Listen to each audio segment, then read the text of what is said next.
She didn't arrive with a wedding dress.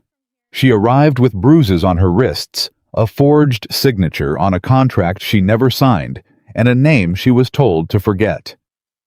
The mountain man who bought her freedom didn't say a word when she walked through his door. He just looked at the bruises. Then he looked away, like a man who knew what shame felt like and refused to add to hers. If you're new here, subscribe and follow this story all the way to the end. Drop your city in the comments.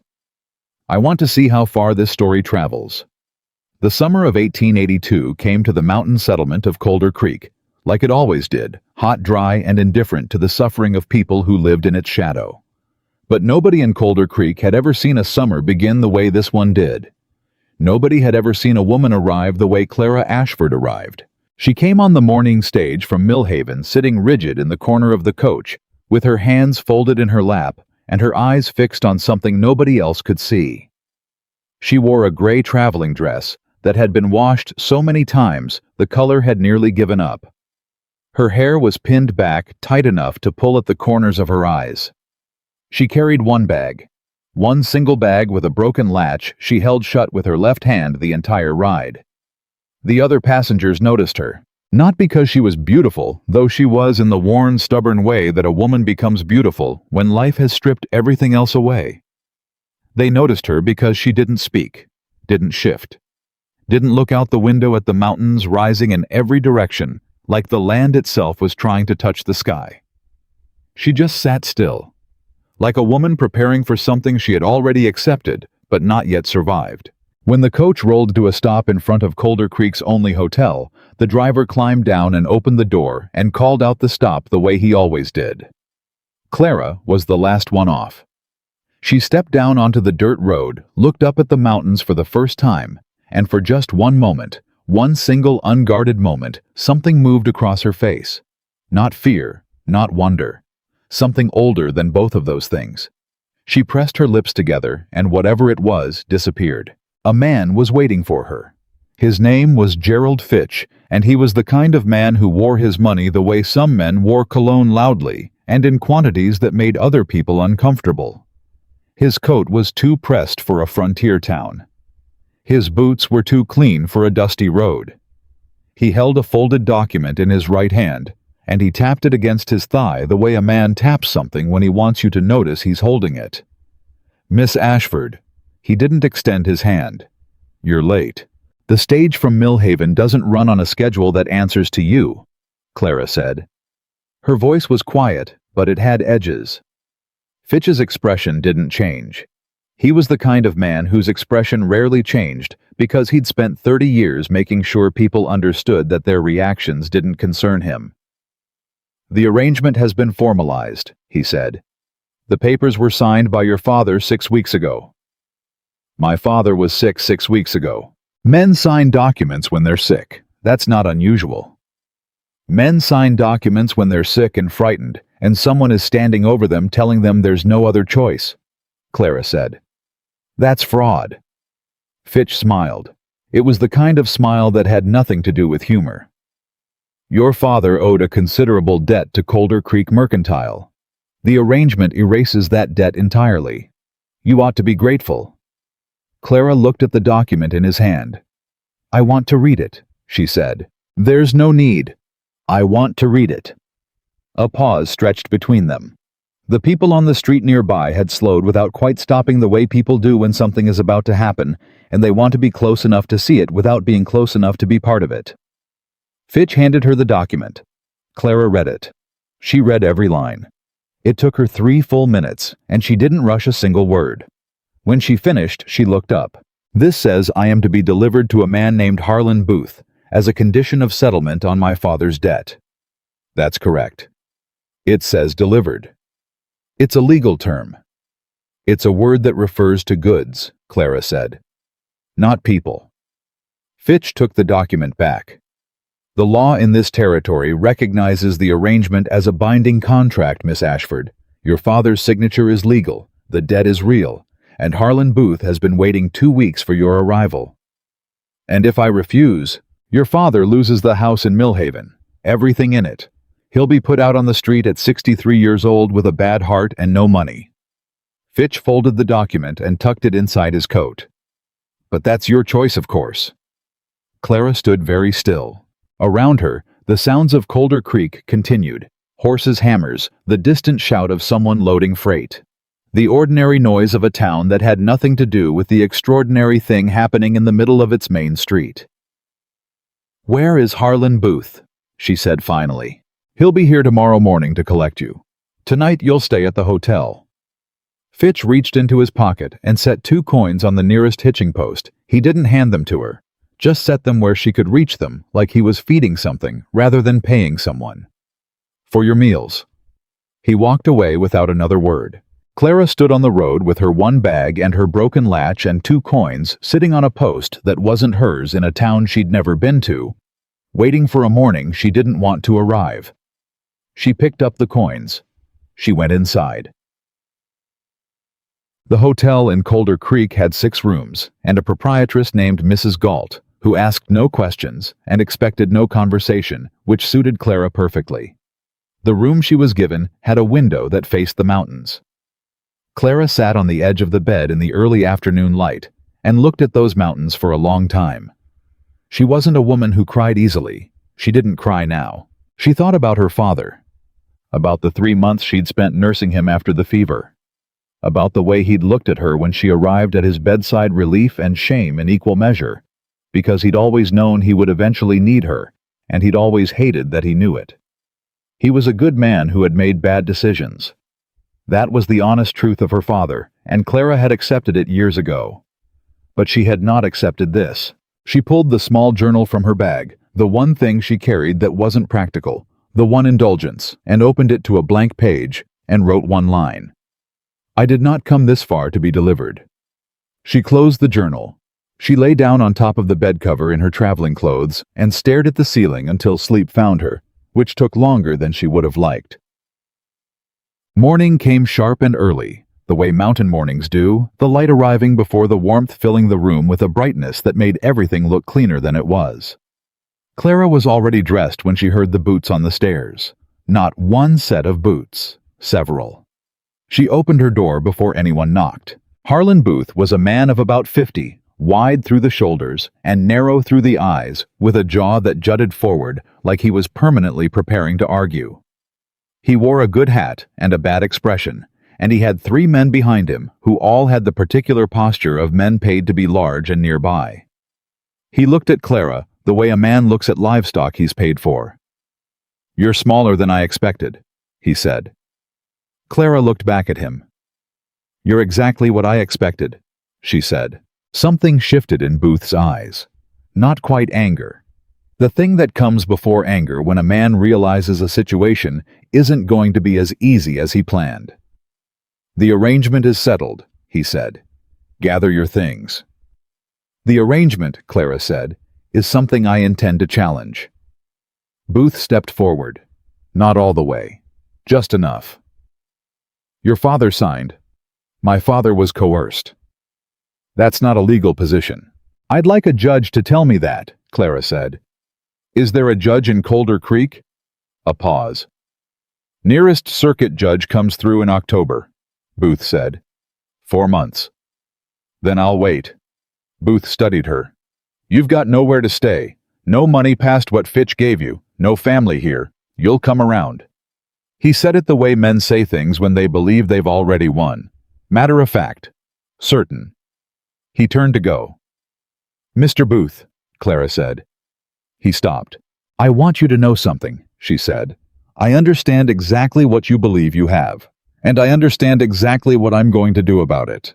I'm going to find a lawyer or a lawman or a judge or whoever in this territory has the authority to tell me whether a sick man's coerced signature on a document that treats a woman like property is actually enforceable." She paused.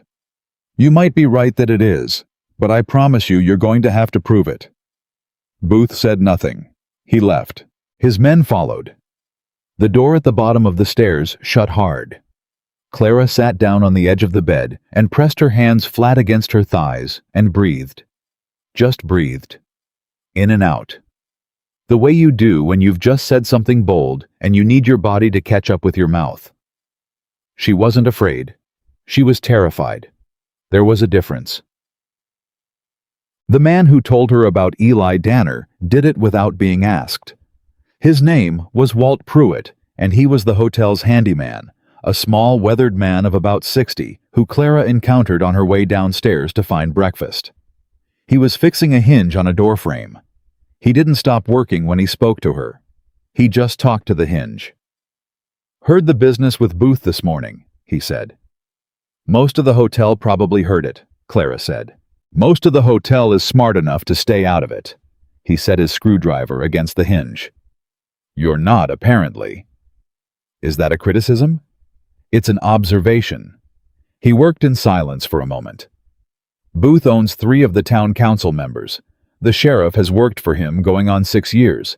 The only lawyer who set up shop here lasted 4 months before he decided he'd rather practice somewhere with better air. He paused. "You're not going to find much help in Colder Creek." Clara leaned against the wall. "You had a reason for telling me that." Walt Pruitt smiled at the door hinge. "There's a man lives up the mountain, North Trail about 6 miles past the Cutter place. Name's Eli Danner." "What kind of man?" "The kind that don't belong to Booth and don't want to." Walt tightened the screw. "He ain't what you'd call friendly. He ain't what you'd call anything really on account of nobody gets close enough to call him much of anything. But he's fair." He paused again. "And there's one other thing about him." "What?" "He was a federal land assessor before he came to the mountain. 14 years. Knows every land law in this territory better than any lawyer I ever met." Clara was quiet for a moment. "Why are you telling me this?" Walt finally looked at her. His eyes were steady and old and tired in a way that had nothing to do with age. "Because I watched Booth do this to the last woman who came through on a debt arrangement," he said. "And I didn't say a word to her." He went back to the hinge. "I'm saying a word to you." Clara straightened.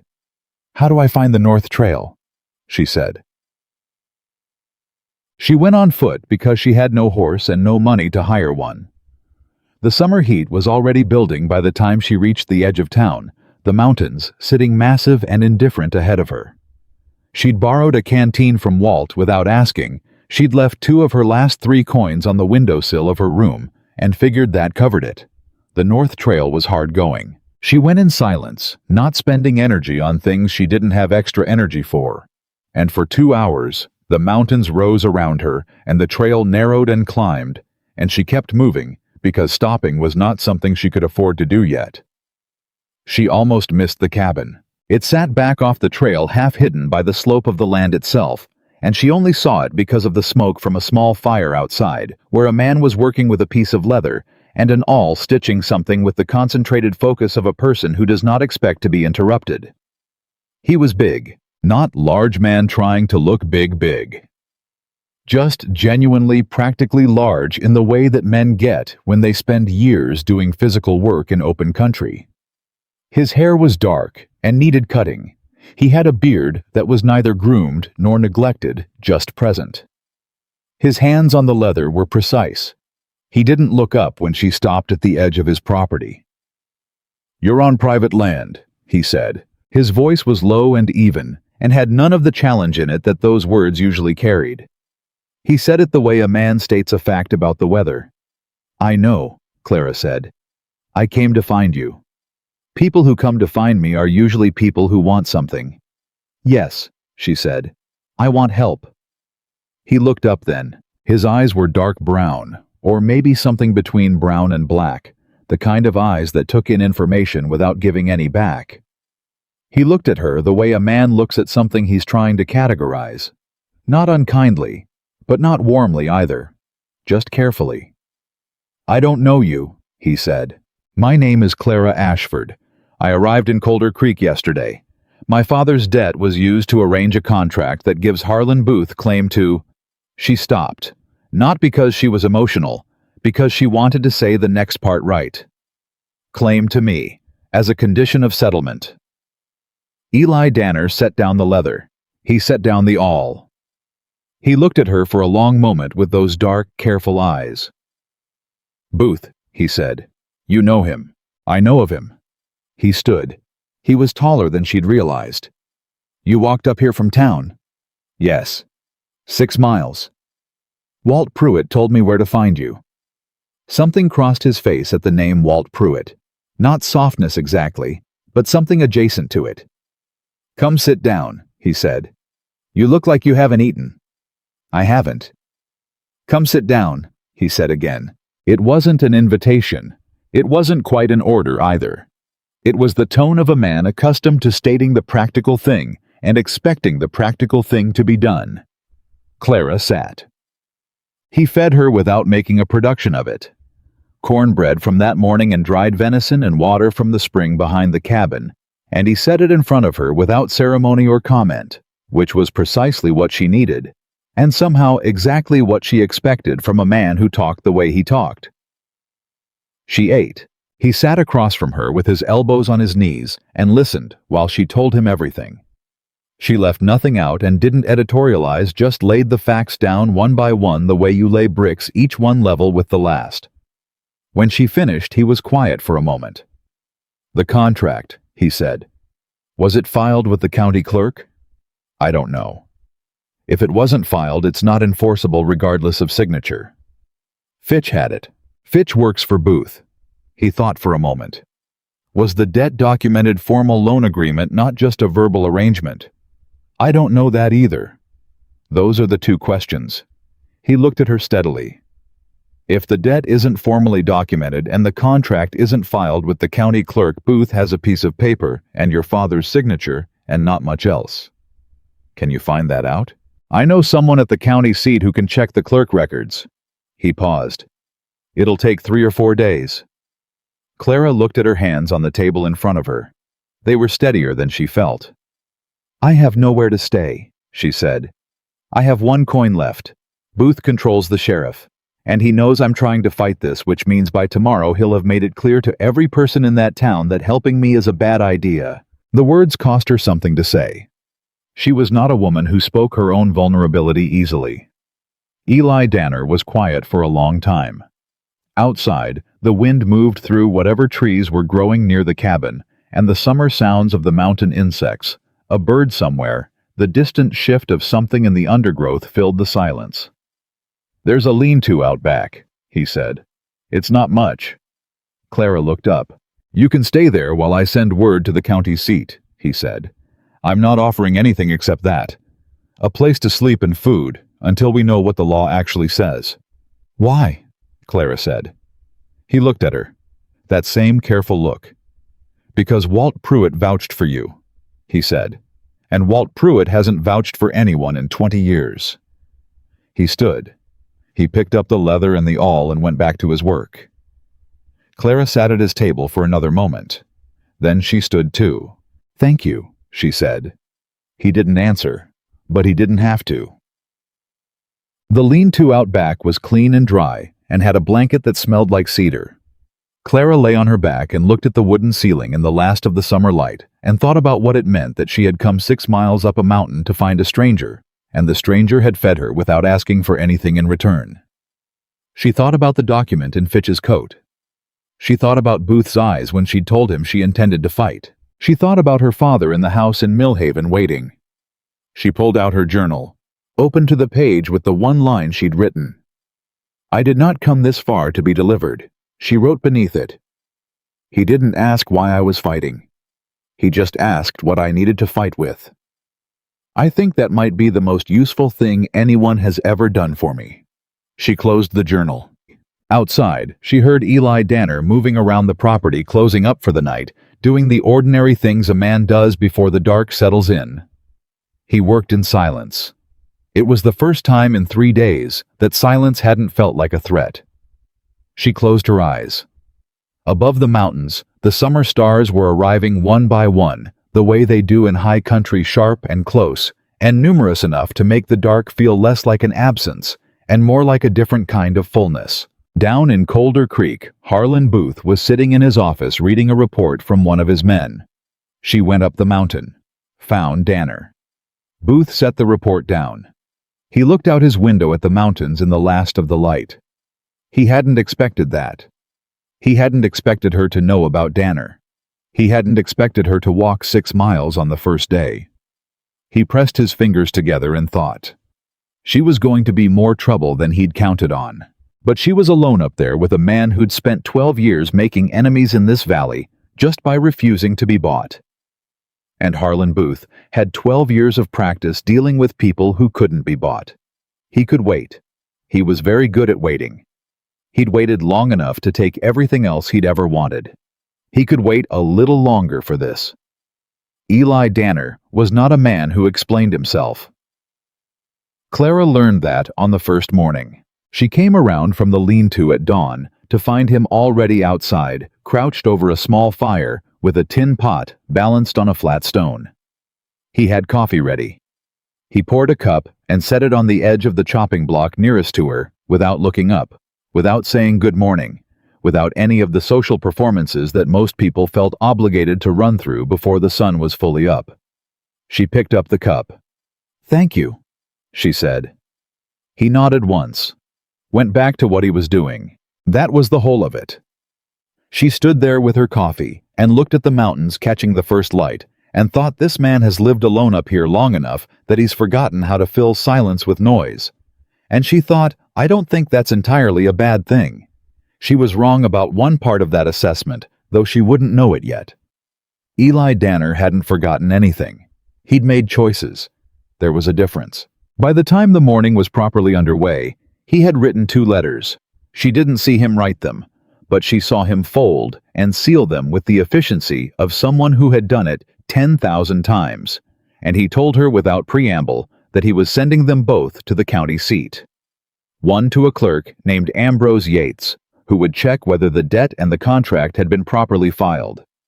One to a man he'd worked with during his years as a federal assessor, a man who now operated as a territorial inspector out of Fort Bridger. The inspector won't move fast, Eli said.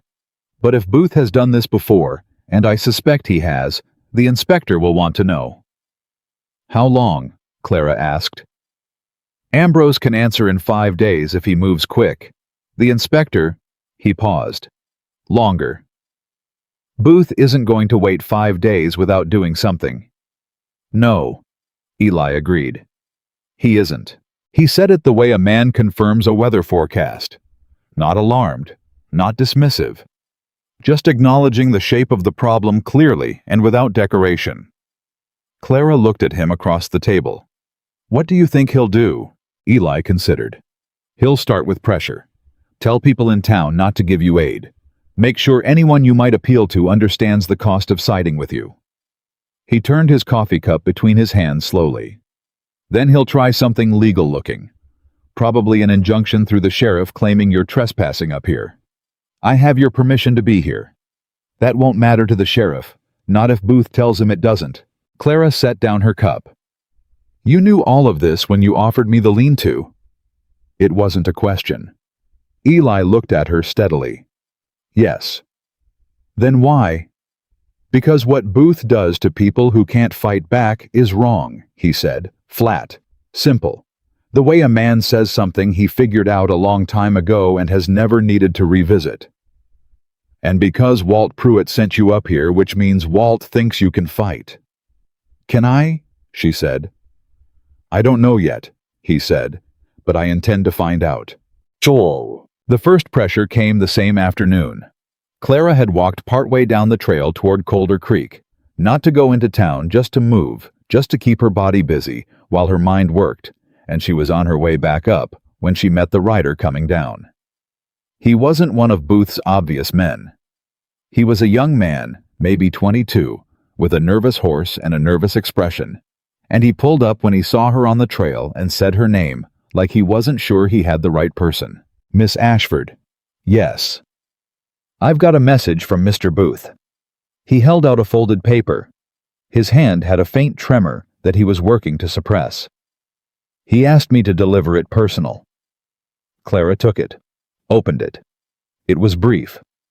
Booth's handwriting was exactly what she'd have predicted.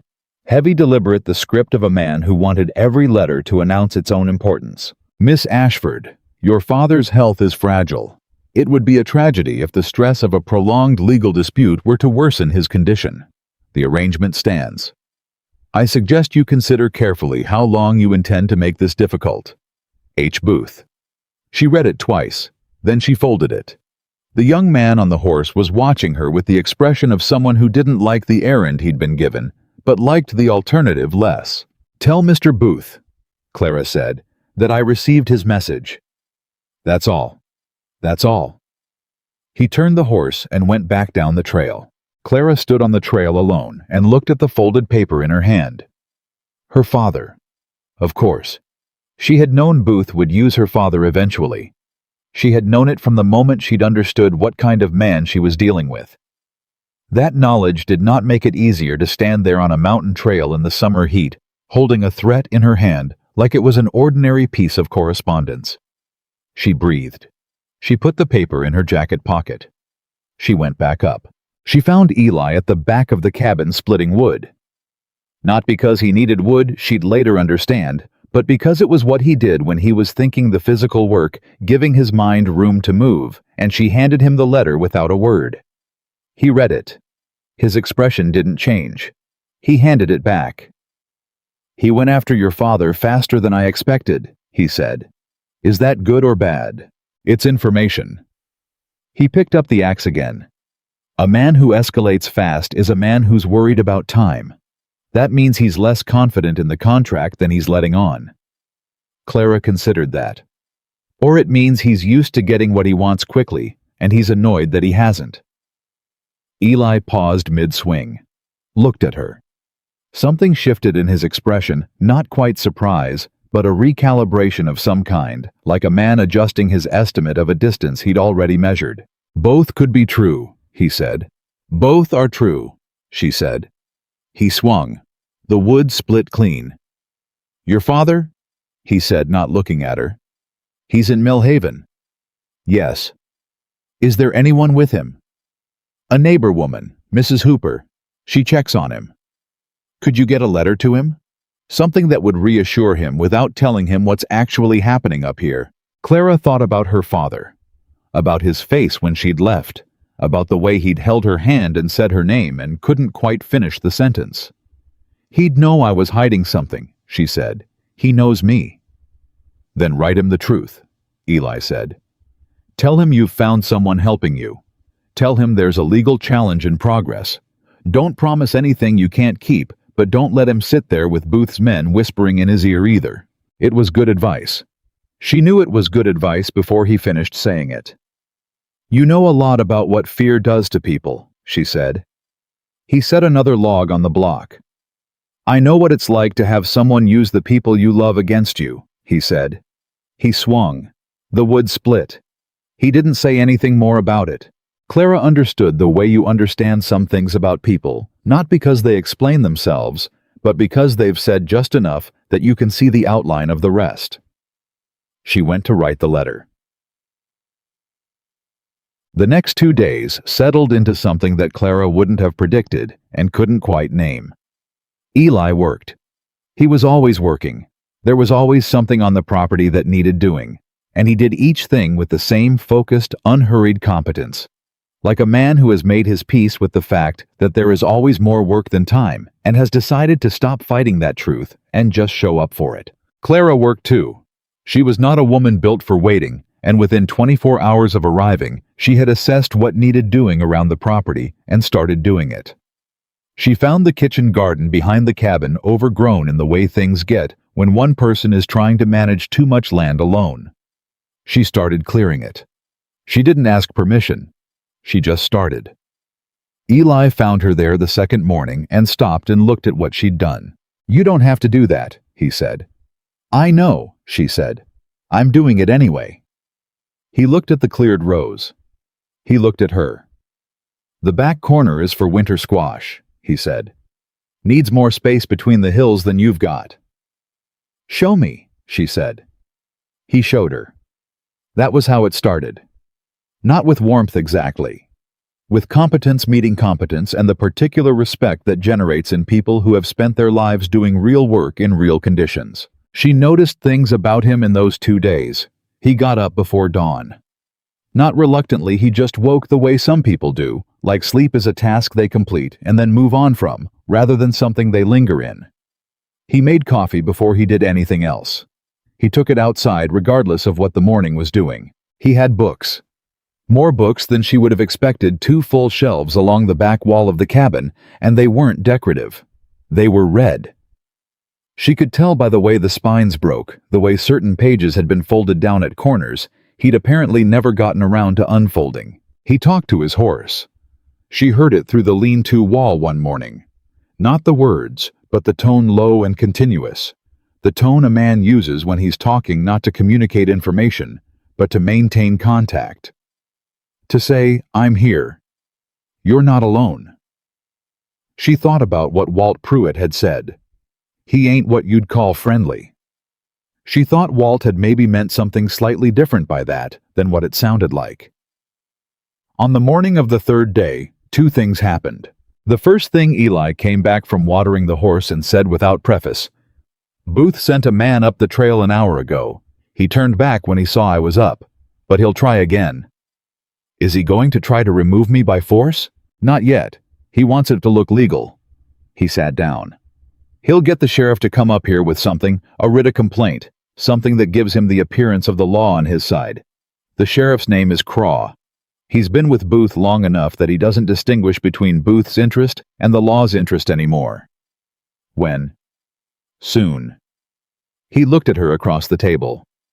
"Clara." It was the first time he'd used her name. Something about the way he said it made her pay attention in a different way. Not more careful, but more present. "If they come up here with a writ, and Craw is with them, I can't physically stop them from taking you back down the mountain.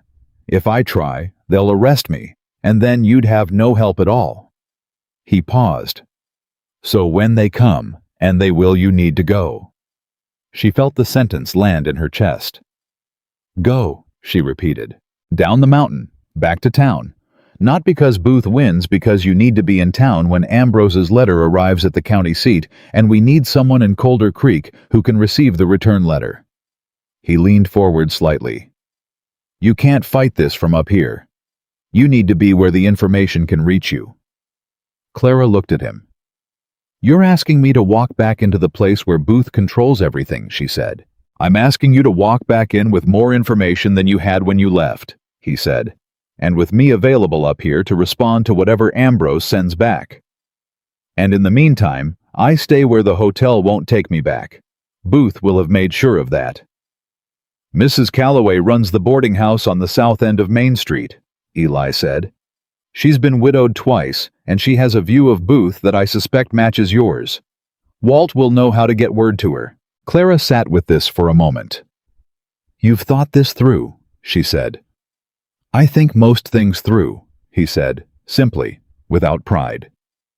"What are you not telling me?" she said. A pause, just long enough to mean something. "The man Booth sent up the trail this morning," Eli said. "It wasn't one of his usual men." "Who was it?" "A man named Greer. He works for the territorial marshal's office out of the county seat." He looked at her steadily. "Booth got to the marshal's office before we got to the inspector. He's filing a complaint claiming you abandoned a legal debt arrangement and are being harbored by a known—" He stopped. "Known what?" Clara said. "He's telling them I'm holding you here against your will." The silence that followed was the kind that has weight. Clara felt something cold move through her that had nothing to do with the morning air. "He's going to say you kidnapped me," she said. "He's going to imply it in a way that's difficult to disprove without your cooperation."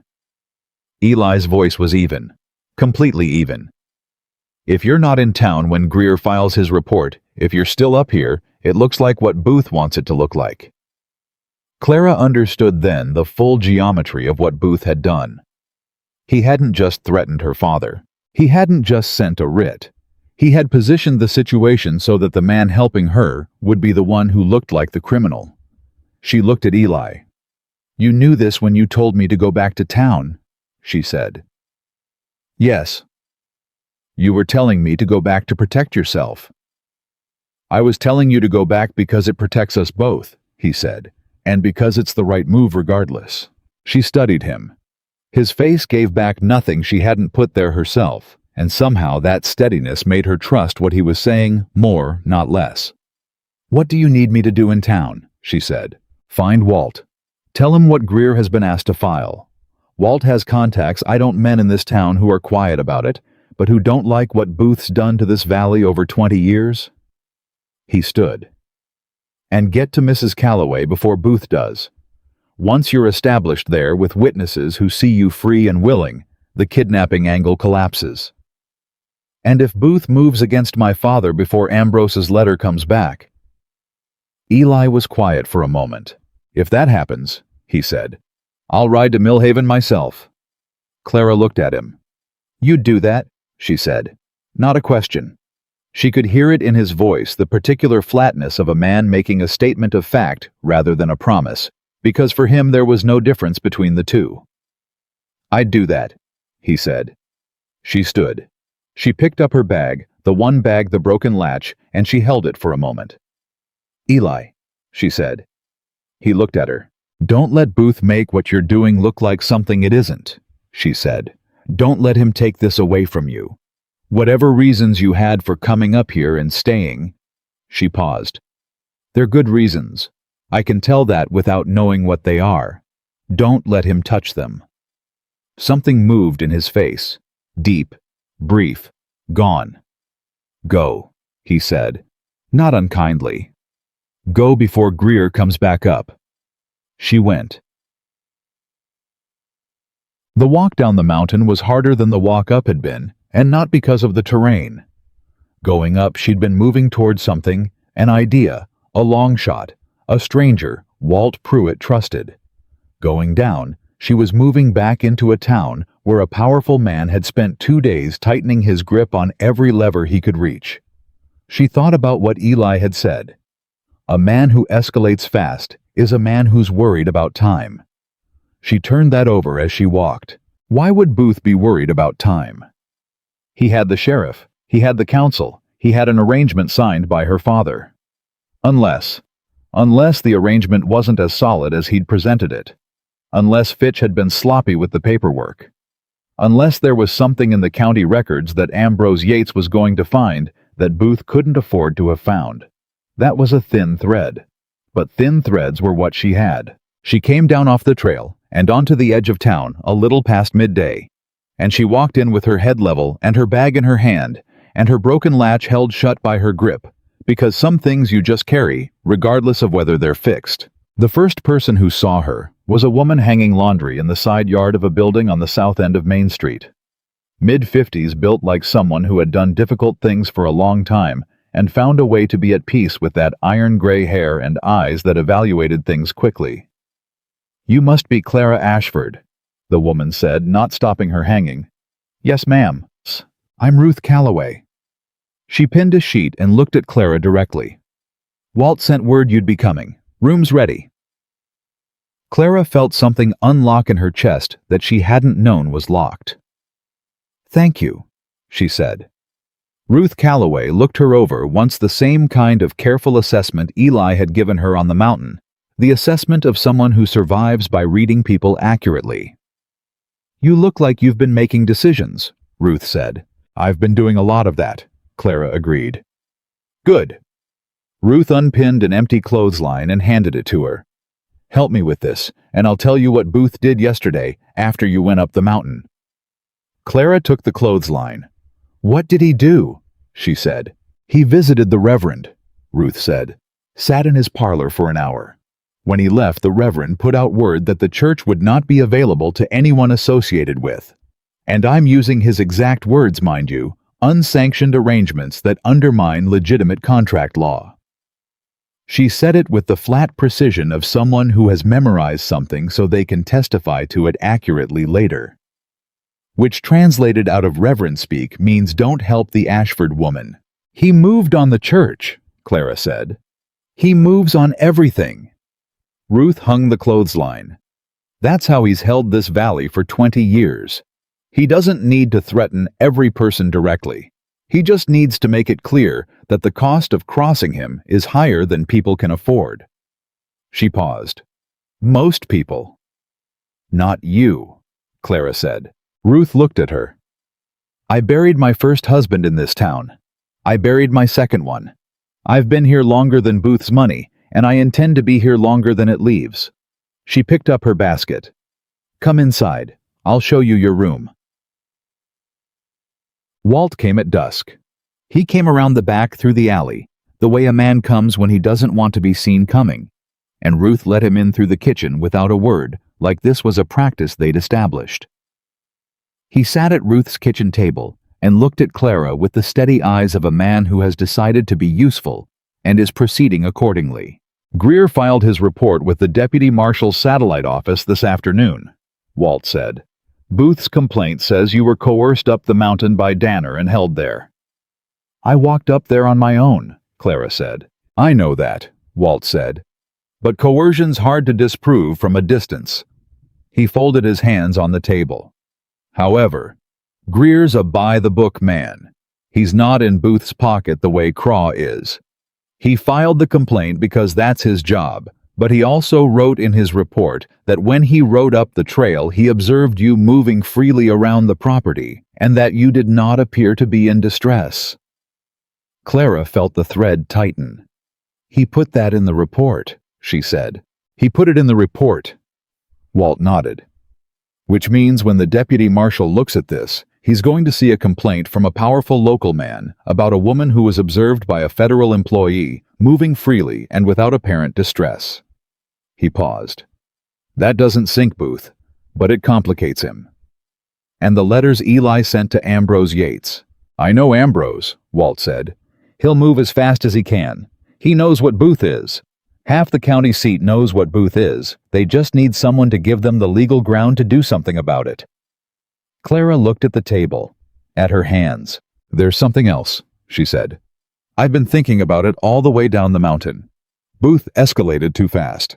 He went after my father. He got to the marshal's office. He visited the Reverend all within 48 hours.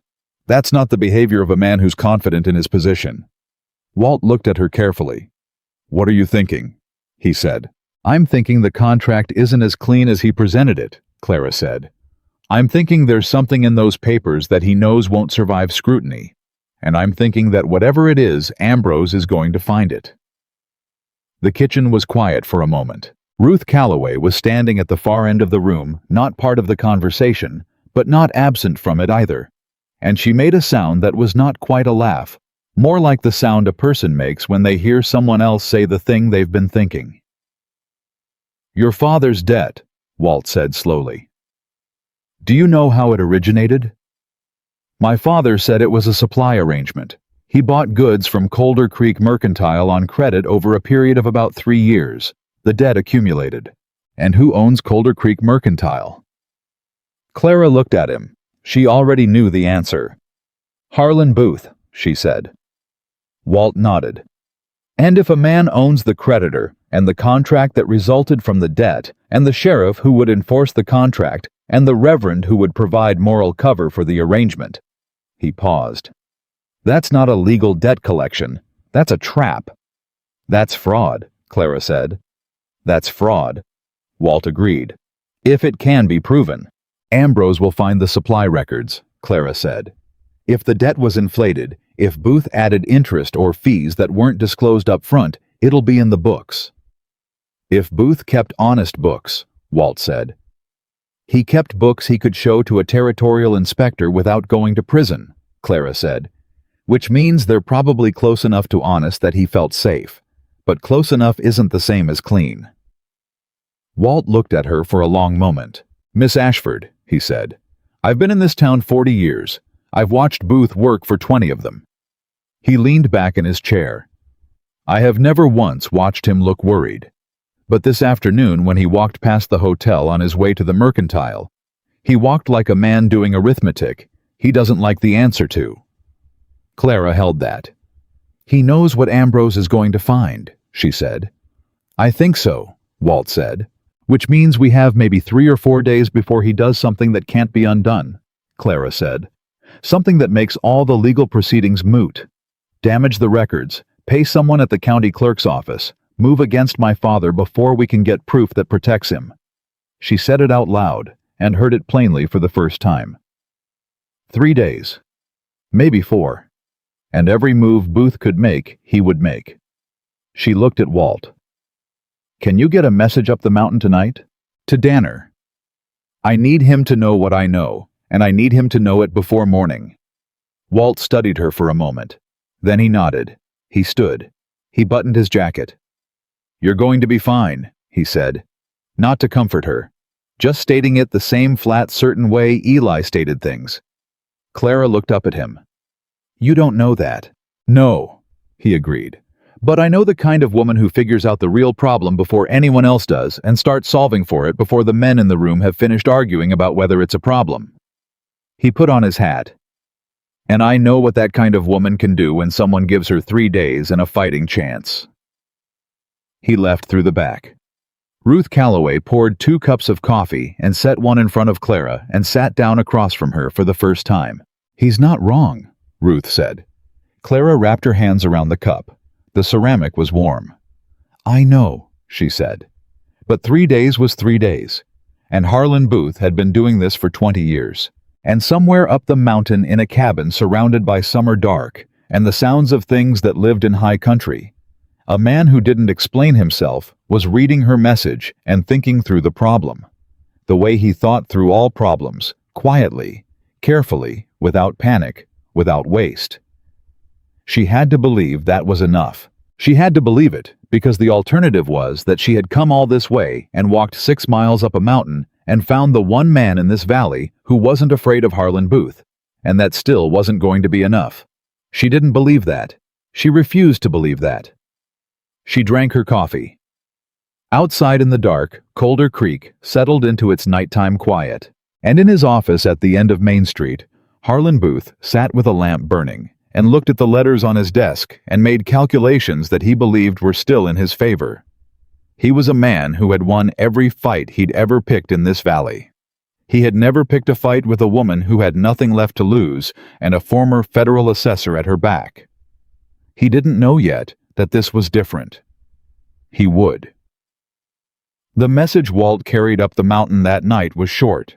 Clara had written it in Ruth's kitchen by lamplight, and she had kept it to what mattered, because Eli was a man who processed information best when it came without extra weight attached. Booth went to the marshal's office before us. "Greer's report helps but doesn't stop it. I think the contract is dirty. The debt may have been inflated through the mercantile. Booth is moving fast because he knows what Ambrose will find. We have 3 days, maybe 4. Whatever you're planning, move it forward." She signed it with her initial only. C. Walt came back the next morning with Eli's reply, written in the same spare style, as if brevity were a language they'd both arrived at independently and now shared. "I know about the mercantile. I've known for 2 years.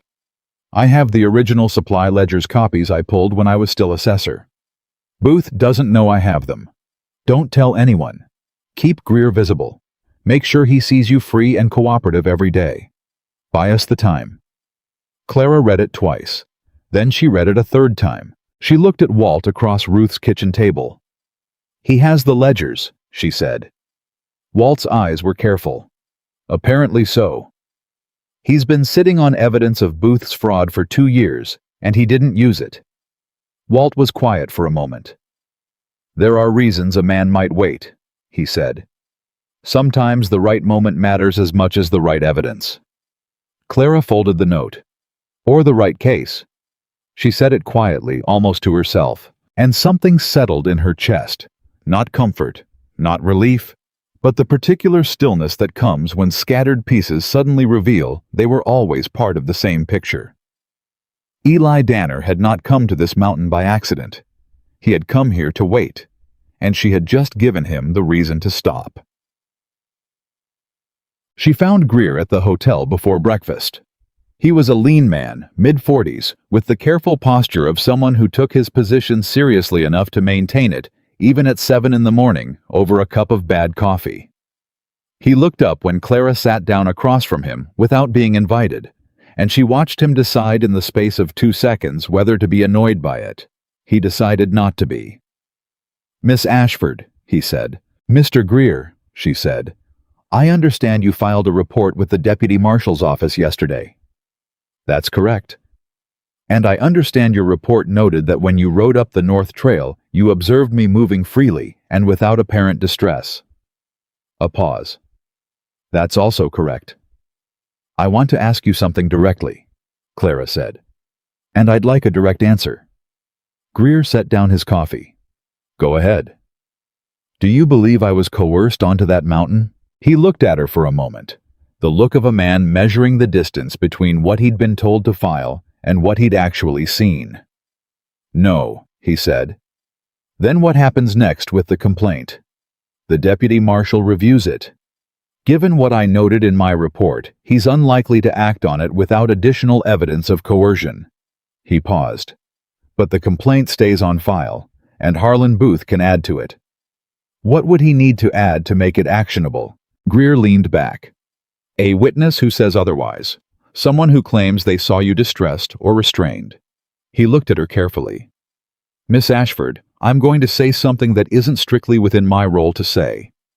Please, she said. Booth has done this before, Greer said. Not the mountain, not Danner, but the debt arrangement, the contract, the pressure. His voice was even and quiet. There was a woman 3 years ago. She didn't fight it. She left the territory. He picked up his coffee. I filed that report too. The kitchen sounds of the hotel continued around them. Dishes, low voices, boots on the floor, indifferent to the weight of what was sitting between them at that table. If we bring you documented evidence of fraud, Clara said carefully, inflated debt records, coercive contract terms, a pattern of behavior, what happens? Greer looked at her. Then it's not a civil matter anymore, he said, and the deputy marshal becomes very interested, Greer said, in doing something he should have done 3 years ago. Clara held his gaze. How long are you in Colder Creek? I had planned to leave today. Would you stay? She said. 2 more days, maybe 3. Greer considered her for a long moment. He picked up his coffee. He drank it. I have some paperwork I've been meaning to catch up on, he said. Clara nodded once. Thank you. She stood.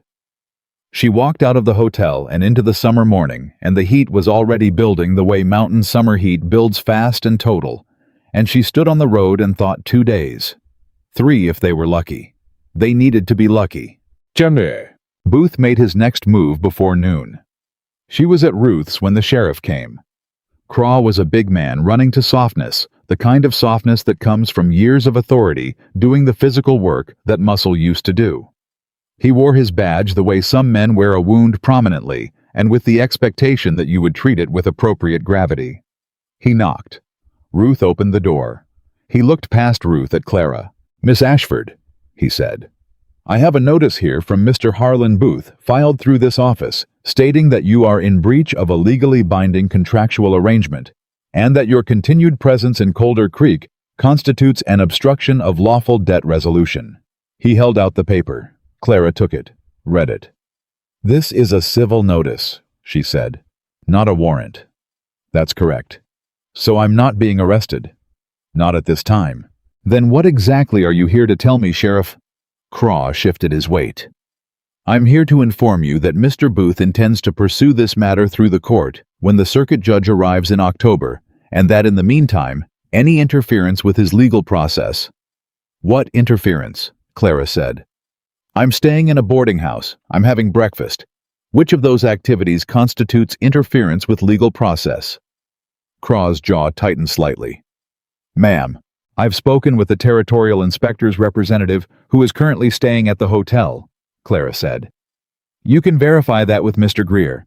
I have been cooperative, visible, and entirely voluntary in every action I've taken since arriving in this town. She held out the civil notice. I'll keep this if you don't mind, for my records.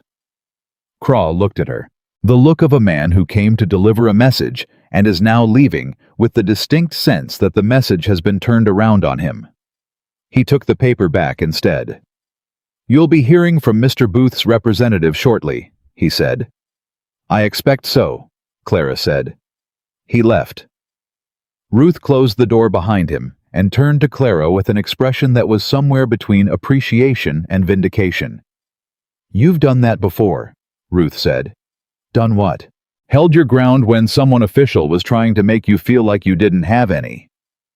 Clara looked at her hands. They weren't shaking. She noticed that.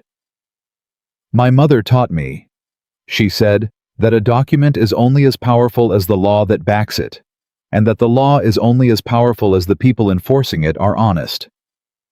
She looked up at Ruth. Craw is not an honest man, which means Booth's document is only as powerful as Craw is willing to make it. And Greer is an honest man, Clara said, which is the only reason we still have a fighting chance. The message from Ambrose Yates arrived on the second morning. It came through the postal rider who came through Colder Creek every 3 days, and Walt had been watching for it since before sunup, and he was at Ruth's door with it before Clara had finished her first cup of coffee. She opened it at the table. Walt watched her face. She read it once fast. Then she read it again slowly. She set it down. "The debt was inflated," she said. Ambrose found the original supply invoices in the county records. The real debt before Booth's fees and interest additions was $63. She paused. "The amount on the contract my father signed was $340. Walt was very still. "He inflated it by nearly $300, Walt said.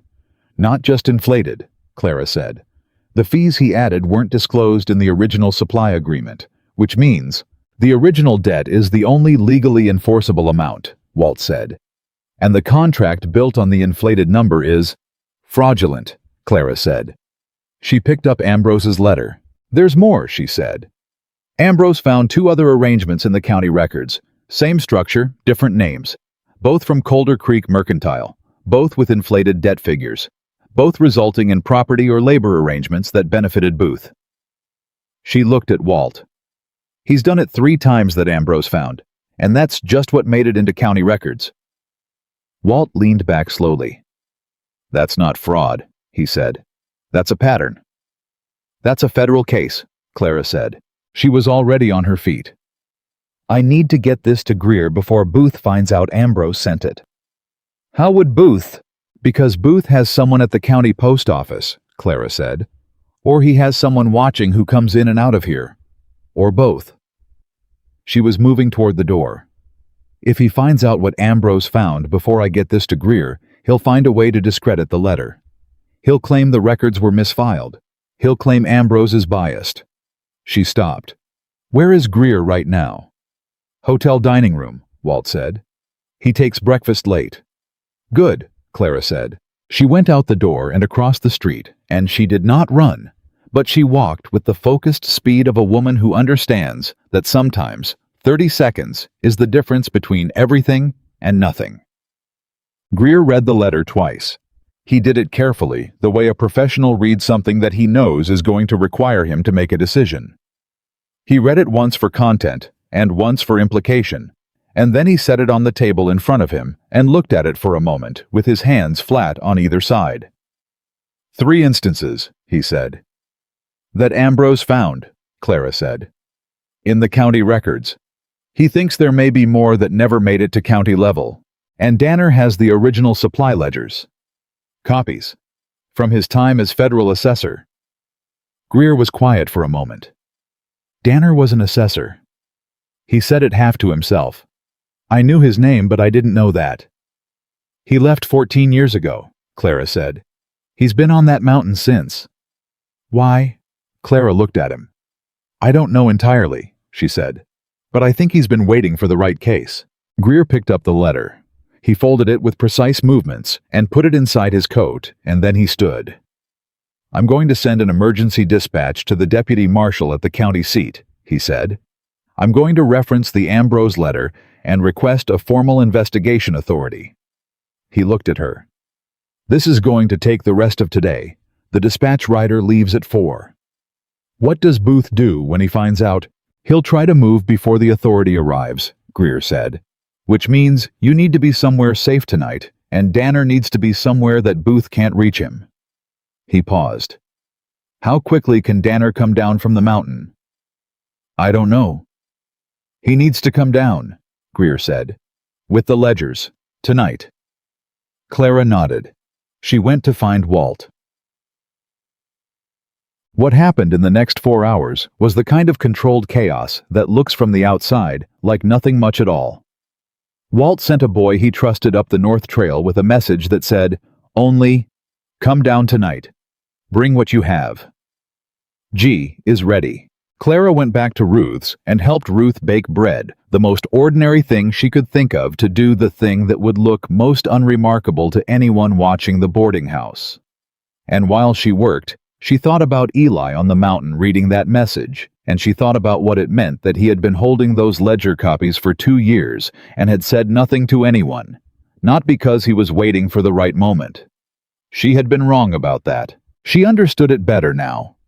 He had been waiting because he had learned at some cost she didn't know the full shape of yet, that acting alone on principle without enough ground beneath you doesn't protect anyone. It just gets you buried. He had been waiting for enough ground. She had brought him the ground. That thought settled in her in a way that felt heavier than she expected. Not bad heavy, the weight of something that matters. Booth moved at 3 in the afternoon. She heard it from Ruth's kitchen.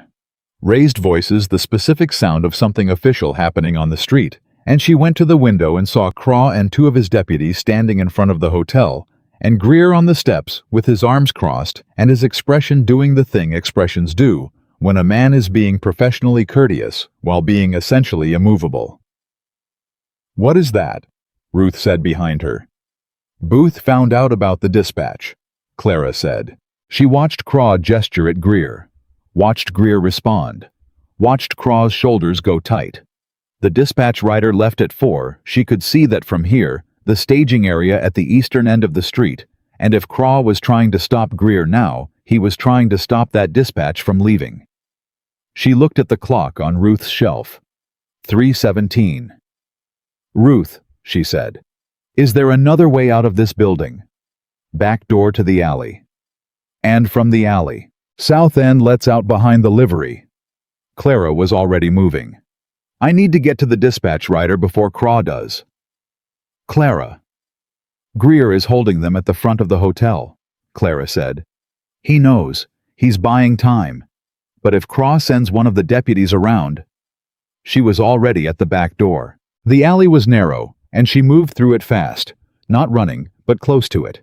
And she came out behind the livery and went around the south side of it and came out at the staging area from the wrong direction, which meant she was behind the dispatch rider rather than in front of him, and she had to call out to him from across the yard. "Wait," she said, loud enough to carry. "I have a document for the 4 o'clock dispatch." The rider turned.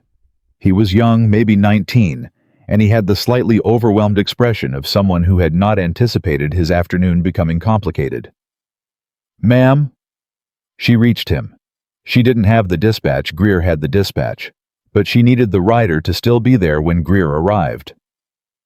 "I'm waiting on a document from the gentleman at the hotel," she said. "He'll be here shortly. Would you hold the dispatch 2 minutes?"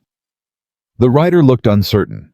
"I can pay the holding fee," she said, and she gave him her last coin, her absolute last coin, the one she'd been keeping in the small pocket of her jacket since Millhaven. And she looked him in the eye and said, 2 minutes, please." The rider pocketed the coin. He waited. Greer came around the north side of the livery 60 seconds later, at a pace that suggested he had extracted himself from Craw through sheer force of professional obstinacy, and he handed the dispatch rider the sealed envelope and said 3 words to him that Clara didn't catch, and the rider nodded and mounted and left. Greer and Clara stood in the staging yard and watched him go. "Craw sent a deputy to the telegraph office," Greer said, "to stop you from sending a telegraph, to stop the telegraph operator from accepting one from me." He looked at her. "Booth moves fast. He found out about Ambrose's letter. Within 2 hours of you receiving it." Greer turned toward her. "He has eyes in this town, Miss Ashford. More than I anticipated." Clara looked at the road the dispatch rider had taken. "Will the dispatch get through?" "If the rider is honest," Greer said. "And I believe he is." He paused. "The question is what Booth does tonight, now that he knows the dispatch has left." She already knew the answer. "He goes after Eli," she said. Greer nodded. "Or after your father. Whichever he thinks will stop the process. My father doesn't have anything Booth needs anymore, Clara said. The case is in federal hands now. Threatening my father doesn't change the fraud documentation. Which means Danner is the more pressing target, Greer said. The ledgers are the original evidence. If Booth can discredit or destroy them, he can slow the investigation long enough to... Clara stopped. She looked at Greer. Long enough to what? She said. What does he gain by slowing it down? Greer was quiet for a moment. There's a land sale, he said carefully. I didn't know about it until this morning. A parcel at the northern edge of the valley. Booth has a buyer. The sale is set to finalize in 8 days. Clara felt it land. That land, she said. Is it? It borders the property your father's debt was used to claim, Greer said. If both parcels transfer before a federal investigation can be formally opened, the combined holding becomes untouchable, Clara said. Once it transfers to a buyer in good faith, even with fraudulent foundation documents, the new owner has legal standing that's nearly impossible to overturn without years of litigation. Years of litigation, Greer said, that a sick man in Millhaven and a woman alone in a frontier town cannot sustain. Clara stood in the staging yard in the summer afternoon heat and understood completely and finally what she was actually up against. This was never just about her father's debt. It was never just about her. Booth needed both parcels. He'd been building toward this land sale for months, maybe longer. Her father's debt was one thread in a much larger design, and she had pulled on that thread without knowing how much of the pattern was attached to it. He can't let the investigation open, she said. He needs the sale to close. 8 days. Yes, Greer said. Which means tonight. He'll go after what threatens the sale most directly, Greer said. And right now, that's Eli Danner and those ledgers. Clara looked at the mountain. The North Trail. 6 miles. Eli was already coming down. Walt's message should have reached him hours ago. But coming down the mountain in the dark alone with evidence that a powerful man now desperately needed to destroy, I have to warn him, she said. You don't know where he'll be on the trail. He'll be halfway down by now, she said. Walt sent the message at noon. Eli moves fast. She was already moving. If Booth sends men up the North Trail tonight and Eli doesn't know... Clara. Greer caught her arm. Not to stop her, just to make her look at him first. If you go up that trail tonight, you're walking into whatever Booth has set in motion. I know, she said. I can't follow you, he said. If I leave this town tonight, Craw will use it to shut down everything we've set in motion. I have to stay visible and official. I know, she said again. He looked at her for a long moment. He let go of her arm. The trail splits at the second creek crossing, he said. There's a shortcut through the East Ridge that comes out above the halfway point. If Booth's men are going up the main trail, the East Ridge puts you ahead of them. He paused. Walt knows it. Clara nodded. She turned toward Ruth's. She had to get moving before the light was entirely gone. Walt didn't argue with her. He listened to what she told him about the land sale and the 8 days and Booth's men, and then he stood up and got his hat. I'll take you as far as the creek crossing, he said. After that East Ridge is straight up, you'll see it. Stay high. Walt. I'm 60 years old, he said, pulling his coat on, and I have a bad knee, and I ain't going up that mountain, but I can get you to the trailhead. He looked at her. You ready? Yes. He looked at her one more moment. The way a person looks at someone they're genuinely concerned about but have decided to trust anyway. Eli will be moving fast, he said. He won't be easy to miss on a mountain trail. Man like that moving at night sounds like something deliberate. Good, Clara said. They went out the back. The East Ridge in the dark was hard. She didn't let herself think about how hard. She thought about Eli on the main trail moving down through the dark with those ledgers, not knowing that Booth had sent men up ahead of him or behind him or both. She thought about 8 days. She thought about her father in the house in Millhaven. She climbed. She heard them before she saw them. Not Eli. Booth's men. Two of them on the main trail below her, moving up in a way that had nothing casual about it. The purposeful sound of men who have been sent to do a specific thing and intend to do it. She was above them on the ridge. She couldn't shout not without giving her own position away. She moved faster. The ridge trail brought her out above the halfway point, just where Greer had said it would, and she came down onto the main trail, and she was breathing hard, and her hands were scraped from the rock face, and she nearly ran directly into Eli Danner, coming around the bend in the trail. He caught her by the shoulders before she fell. "Clara." His voice was low, instant, alert. "Booth's men," she said just as quiet. "Behind you on the trail. Two of them maybe 50 yards back." She felt him go still, the particular stillness of a man assessing. "You came up the East Ridge," he said. "Greer told me about it." "In the dark?" "It's done," she said. "We need to move." He didn't argue. He pulled her off the main trail into the tree cover on the west side, and they moved parallel to the trail in the dark. Not fast enough to make noise, fast enough to put distance between them and the sound of those boots. He had a saddlebag across his shoulder. She could feel the shape of it against her arm as they moved. The ledgers. After 5 minutes of moving through the dark, he pulled them to a stop, and they stood still and listened. The boots on the trail below had stopped. "They found where you came down off the ridge," Eli said quietly. "Can they track us in the dark?" "One of them can. Becker Booth keeps a tracker on his payroll." He was listening. "We can't go back to the main trail. Where do we go?"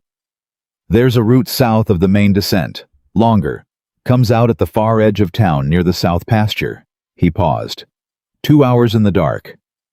Clara looked at him. His face was mostly shadow. "Lead," she said. They moved. 2 hours was an underestimate. It was closer to 3, and the last hour of it was through terrain that Clara was not going to describe to anyone afterward, because some experiences you simply have and then put behind you. But they came out at the edge of the south pasture, and the lights of Colder Creek were below them, and Eli turned to look at her for the first time since the ridge. She was scraped and tired, and her jacket was torn at the shoulder where she'd caught it on something in the dark, and she had never in her life felt more present in her own body than she did standing at the edge of that pasture at midnight, with evidence of Harlan Booth's fraud in the saddlebag between them. Eli looked at her. The look that wasn't warm exactly, but had something in it that she was starting to understand, was the closest this man got to warm a careful total attention. "You came up that ridge in the dark," he said, "to warn me." "Yes," she said. "Why?" She looked at him. "Because you've spent 2 years waiting for the right case," she said. "And I wasn't going to let Booth's men walk up that trail and take it from you." She paused. "Because Greer sent the dispatch. Because Ambrose found the records. Because we have 8 days, and all of it falls apart if you don't walk into that town tonight with what's in that bag." He looked at her for a long moment. She could hear him breathing in the dark. Steady. Controlled. "The ledgers show 3 years of inflated invoices," he said. "I pulled copies from 14 different accounts when I was still assessor. Booth's Mercantile was one of 12 businesses I was auditing." He paused. "I flagged it in my report. The report was buried."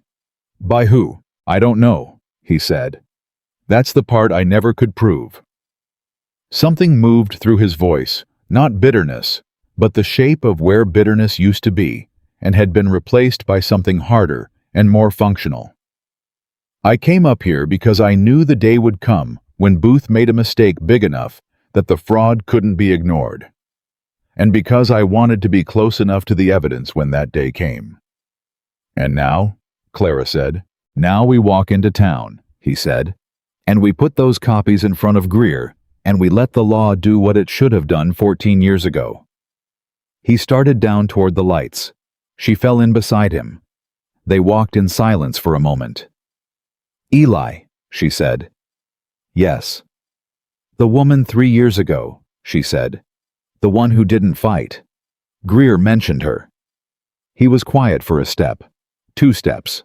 "Her name was Margaret Howell," he said. "She was a schoolteacher, widowed.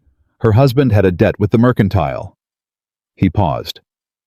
She left the territory. I don't know where she went. Did you try to help her? I wasn't ready then, he said. The evidence wasn't enough. Booth would have buried it the same way he buried the assessor report. He looked straight ahead. There is not a day that I don't think about her. Clara walked beside him in the dark and didn't say anything for a moment. Then let's make sure it counts, she said. He looked at her. The lights of Colder Creek were close now. Yes, he said. They came off the pasture and onto the road, and Eli Danner walked into Colder Creek for the first time in years, and he walked like a man who has been waiting a very long time to do what he was about to do. And below them in his office at the end of Main Street, Harlan Booth sat at his desk and looked at the lamp, and did not yet know that everything he'd spent 20 years building had just walked down a mountain and through the dark and was now standing on his doorstep. He would know by morning. Greer was still awake. Clara had expected that. A man who sent emergency dispatches at 4 in the afternoon and then spent his evening being professionally obstructed by a corrupt sheriff did not go to bed early. He was at the table in the hotel's back room with 2 lamps burning and a cup of coffee that had gone cold. And when Walt knocked at the back door and Greer opened it and saw Eli Danner standing there with a saddlebag across one shoulder and Clara Ashford next to him with a torn jacket and scraped hands, he stepped back without a word and let them both in. He looked at Eli for a moment. Danner, he said. Greer, Eli said. The look between them was the look of 2 men who had heard of each other through the particular network of people who take their work seriously in places where that's not easy to do. You have the ledgers, Greer said. Copies, Eli said. He set the saddlebag on the table. 14 accounts, 3 years of invoice records. Booth's mercantile is documented across all 3 years with consistent inflation fees added after the original agreement's interest calculated on amounts that don't match the signed contracts. He paused. And 2 of the other 13 accounts on this list have the same pattern. Greer opened the saddlebag. He pulled out the first set of papers and read in silence for 2 minutes. The room was quiet, except for the sound of paper and the distant sounds of the town settling into its late night. This is your assessor notation, Greer said, not looking up. Your official seal. From 14 years ago, Eli said. Pulled before I left the service. I kept the copies because I knew the report was going to be buried. Greer looked up. Who buried it? I couldn't prove it then, Eli said. But Ambrose Yates will know. He was a junior clerk when I filed. He saw what happened to it. Greer set the papers down. He looked at both of them. Then he looked at Clara's hands, the scrape across the left one that was still seeping slightly. Sit down, he said. He went to the sideboard and came back with a cloth and set it next to her without ceremony. Clara picked it up and pressed it against her hand and didn't thank him because he hadn't done it expecting thanks. Booth's men were on the North Trail, Greer said. It was not a question. 2 of them, Eli said. Becker was one.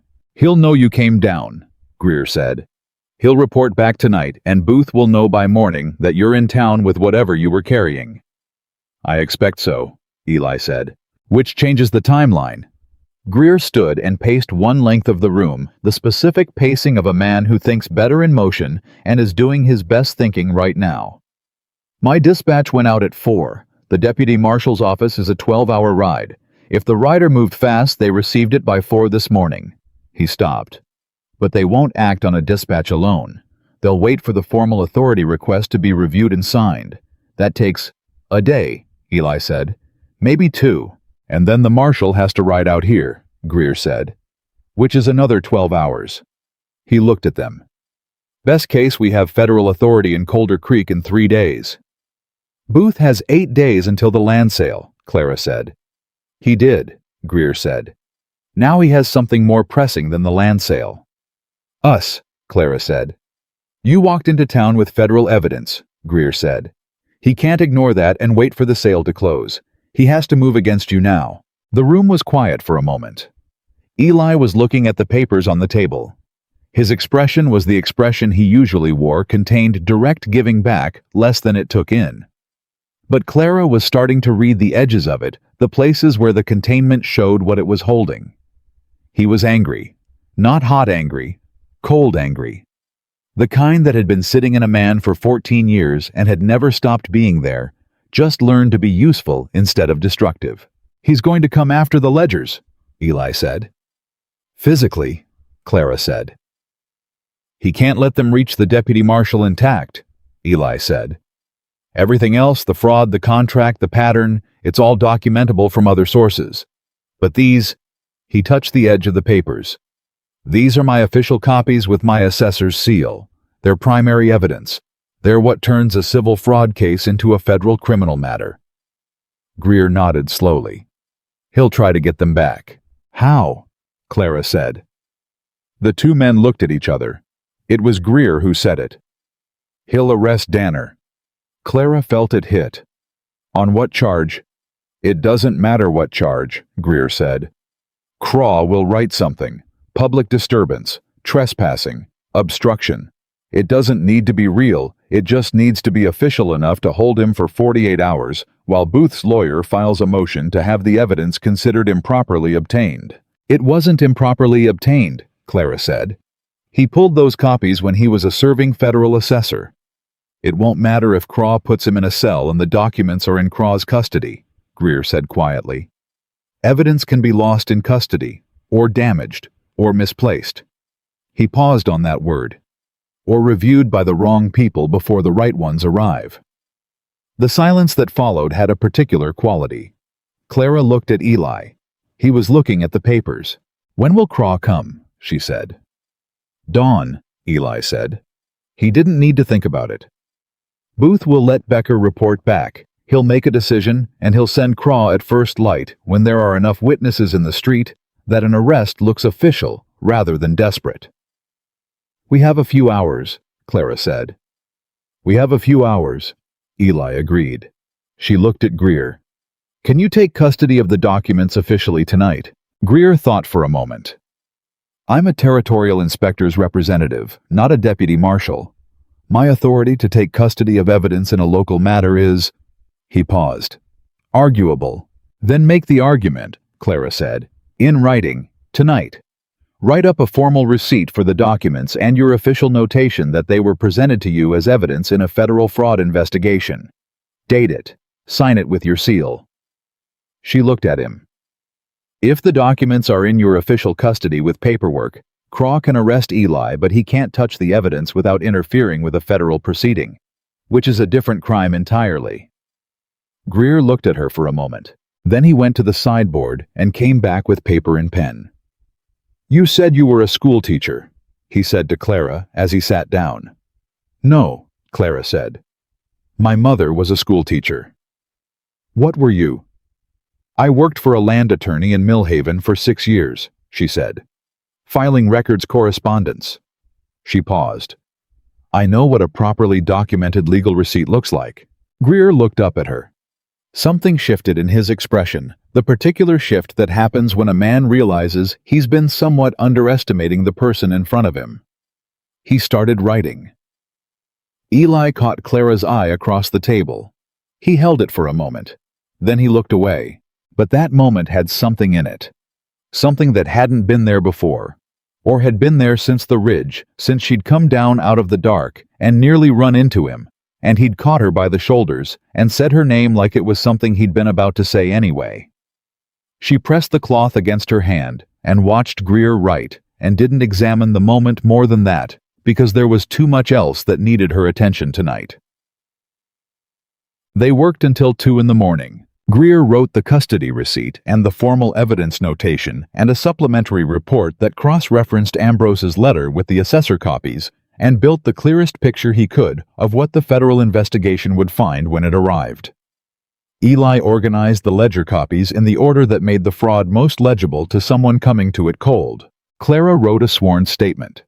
Greer's suggestion documenting the sequence of events from her arrival in Colder Creek to the current hour, including the civil notice from Craw, the land sale information, and Booth's escalation pattern.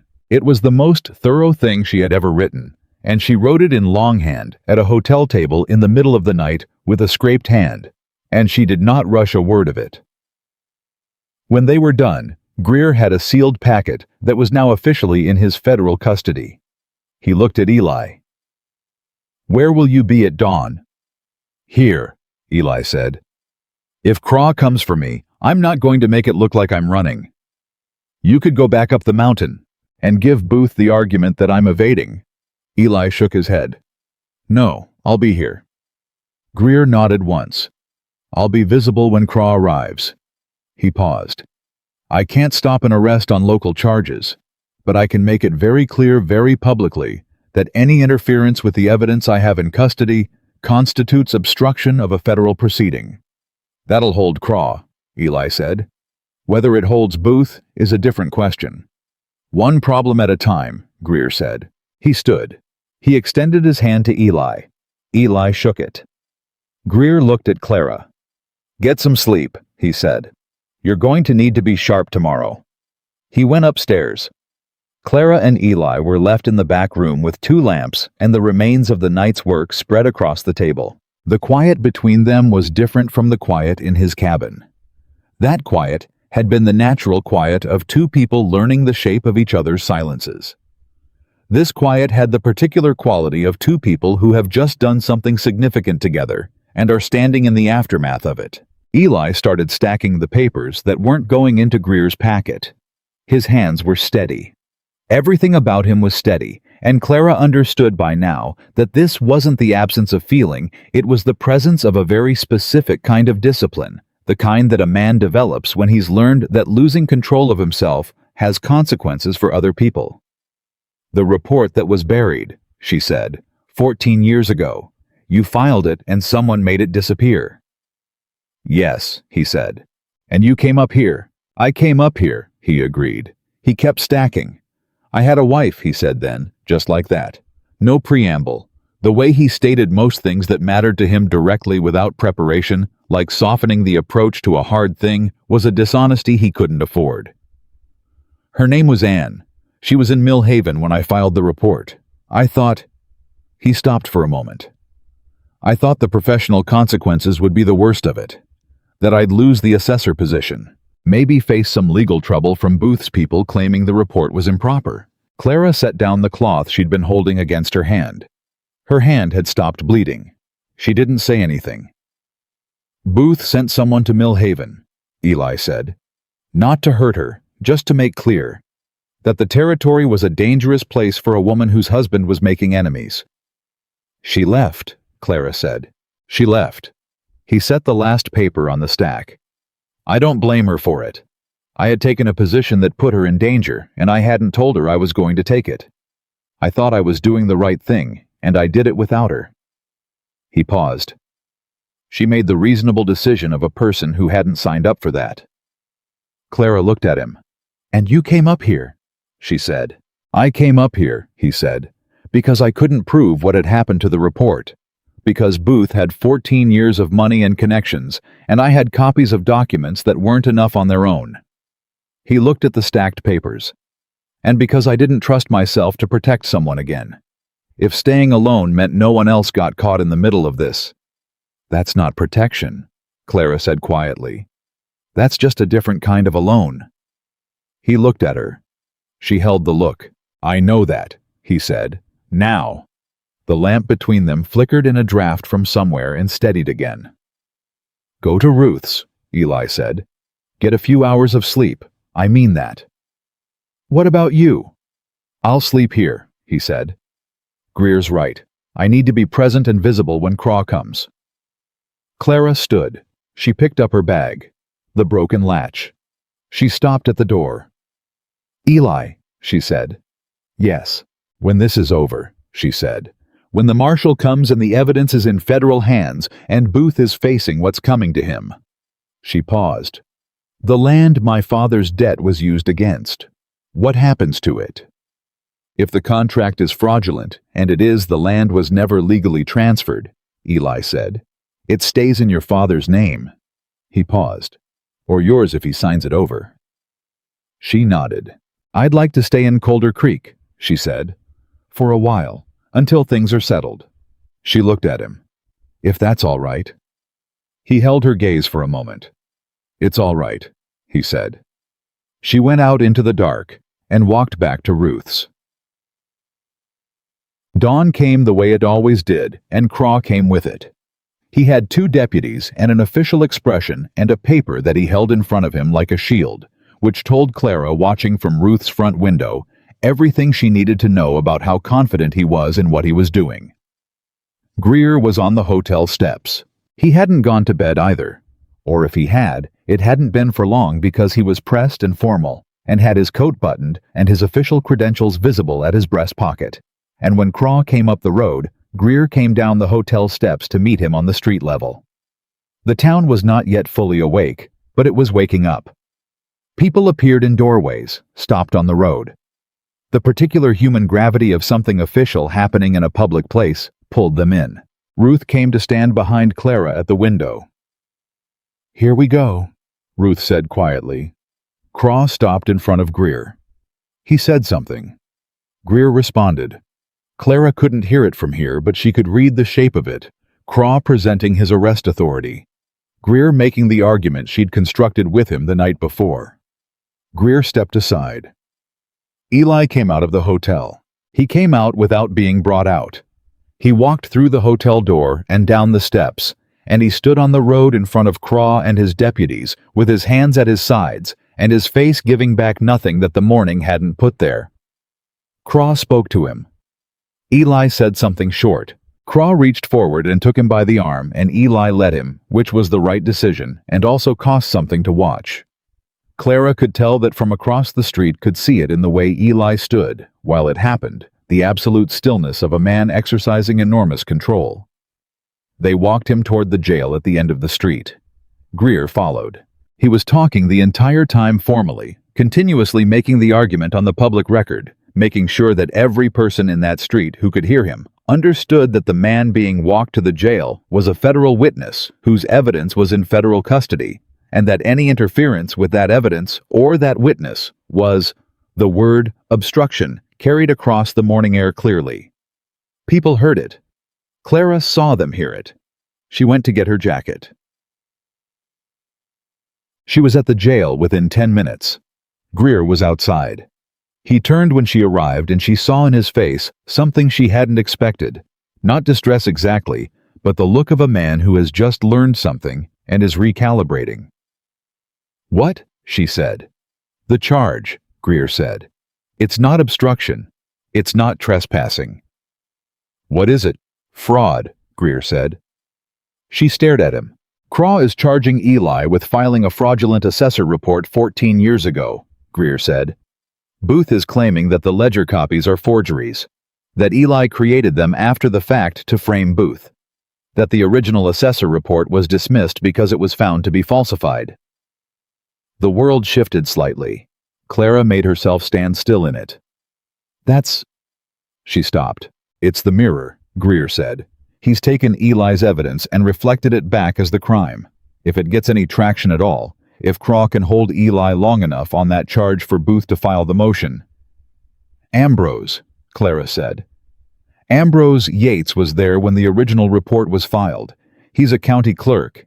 He's an official witness to the fact that the report existed and was dismissed without cause. Ambrose is in the county seat. Can you get a message to him tonight? Fast." "Faster than a rider," Greer said. "If the telegraph operator..." He stopped. "Booth sent Craw's deputy to the telegraph office yesterday." "To stop you from sending," Clara said. "Not to stop the operator from receiving." She looked at him. "The operator is a man named Sully. Ruth knows him. He's been the operator here for 11 years, and Booth has tried to buy him twice and failed both times." Greer looked at her. "You know this, how?" "Ruth told me this morning while you were outside," Clara said. "She tells me things she thinks I'll need." Something moved through Greer's expression, a recognition. "Get to Sully," he said. "Tell him to send to Ambrose directly. Tell Ambrose what Booth is claiming, and ask him to telegraph back a sworn statement of what he witnessed when the report was filed." He paused. "If that comes through on the official telegraph record, it's documented in federal communication logs. Booth can't touch it." Clara was already moving. She went to Ruth first, 30 seconds explained what was needed, and Ruth went to Sully, while Clara went back to the jail, because she had something else to do, and she needed to do it before she lost her nerve or her momentum, and on this particular morning, she could not afford to lose either. She walked into the jail. Craw was at his desk. He looked at her the way a man looks at a complication he's been expecting and is tired of. "I want to speak to Eli Danner," she said. "He's in custody." "He has not been charged with a violent crime," Clara said. "He has the right to receive visitors. That's territorial law.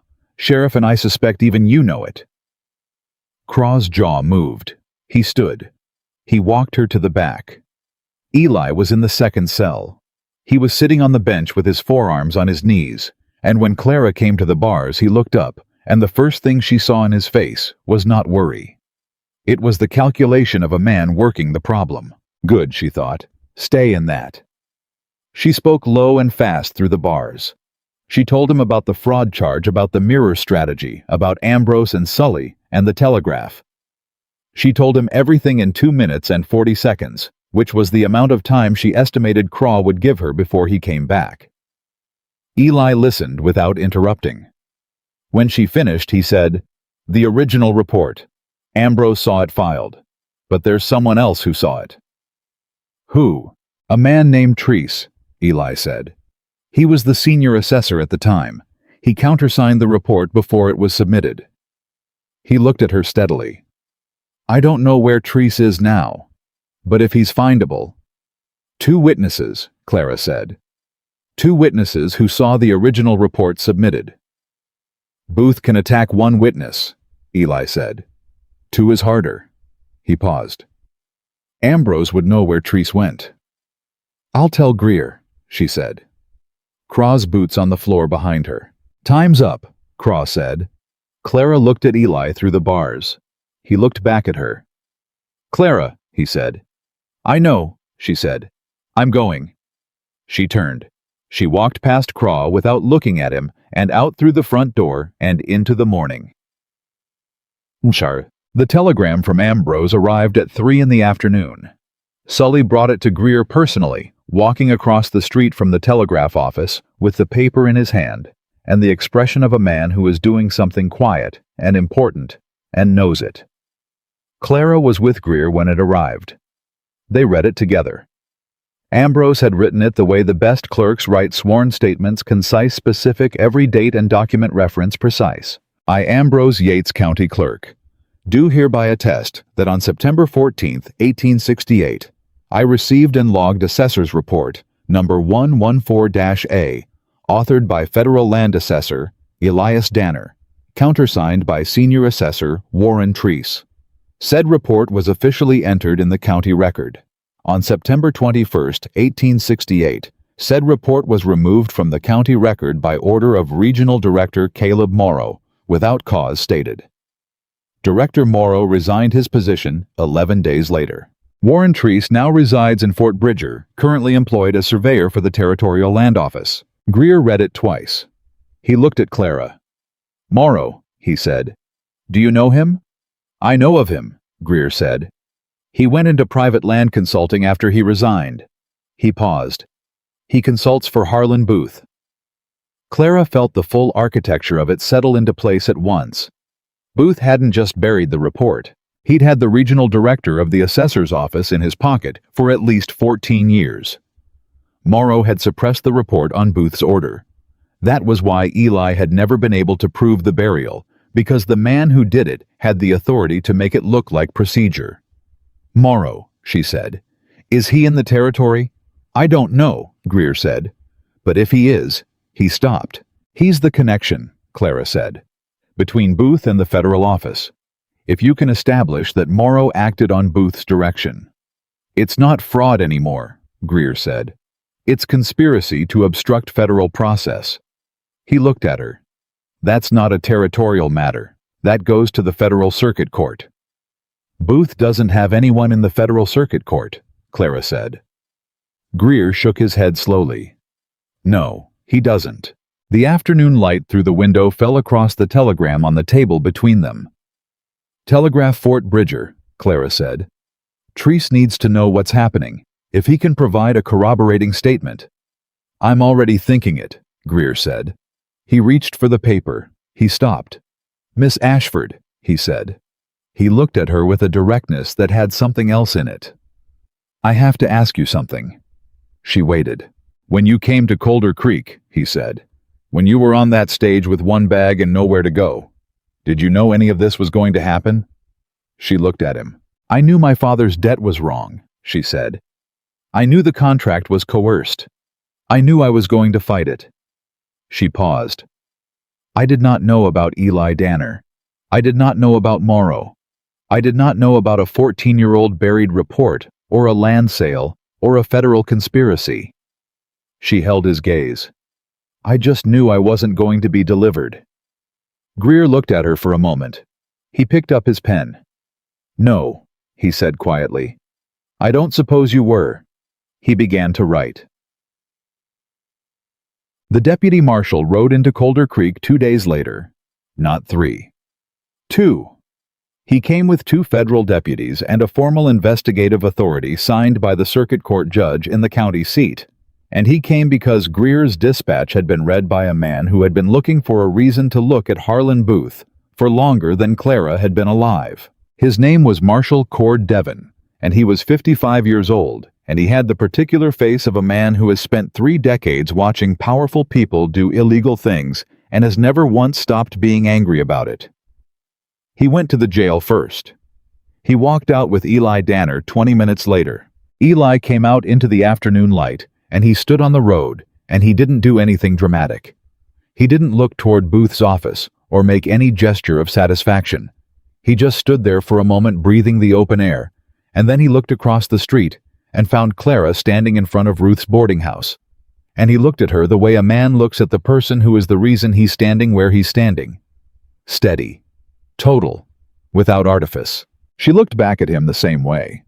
Marshal Devon was already moving toward Booth's office with his deputies. Craw met them at the door. What happened next happened quickly, the way things that have been building for a long time sometimes resolve with a speed that seems disproportionate to how long the building took. Craw looked at Devon's authority documents. He looked at the federal deputies. He stepped aside.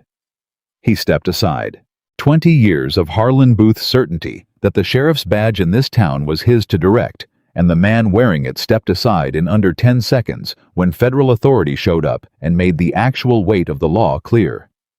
Booth came out of his office under his own power, which Devon had allowed, because Devon was that kind of marshal, the kind who extends the dignity of a man's last moments of freedom, because taking it away afterward is enough without adding humiliation to it. Booth walked out into the afternoon light, and he looked down the street, and he saw Clara. He looked at her for a long moment.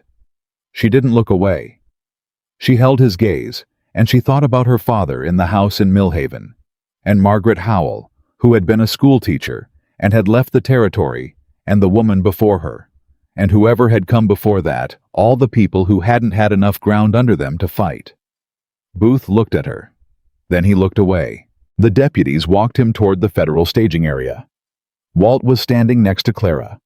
He had appeared at some point in the last few minutes, the way Walt appeared when things mattered quietly without announcement present. 20 years, he said. Yes, Clara said. He was quiet for a moment. You've been here 9 days, he said. Clara looked at him. 10, she said. Walt made a sound that wasn't quite a laugh. The sound of a man releasing something he'd been holding for a long time. 10, he agreed. Eli walked across the street. He walked across to where Clara was standing, and he stopped in front of her, and the afternoon light was doing what mountain summer afternoon light does, settling warm and heavy on everything, and he looked at her with those dark, careful eyes that gave back less than they held. The land sale, she said. Devon will freeze it. First thing he'll do, Eli said. The parcel can't transfer while a fraud investigation is open on the foundational documents. And my father's contract, null, Eli said. It was built on inflated debt that the mercantile records will prove. Your father's real debt. $63, Clara said. $63, Eli confirmed. which can be settled out of the investigation recovery if there is one. He paused. His house isn't going anywhere. She breathed. It was the first time in 10 days that she had breathed with nothing immediately following it. Just breathed. Walt excused himself with the particular grace of a man who understands when two people need the space around them to be smaller, and he went off toward the hotel. Clara and Eli stood on the road. "What happens now?" she said. "For you." Eli was quiet for a moment. "Devin will need my testimony. The ledger copies the original report, the sequence of events." He paused. "It'll take time, weeks, maybe months before the circuit court convenes." "You'll be in town," she said. "I'll be in town," he said. She looked at him. There was something in his expression she hadn't seen before. Not openness exactly, because openness suggested a door, and this was more like a window being cleaned, the same person visible on the other side, but suddenly more clearly. "You said you came up here because you didn't trust yourself to protect someone again," she said. "Yes," he said. "That was wrong," she said. "Not the feeling, the conclusion." He held her gaze. "You went up that ridge in the dark," he said. "To warn me, yes?" "That wasn't protecting you," he said. "That was the opposite of me protecting you." "I know," Clara said. "That's the point." She looked at him steadily.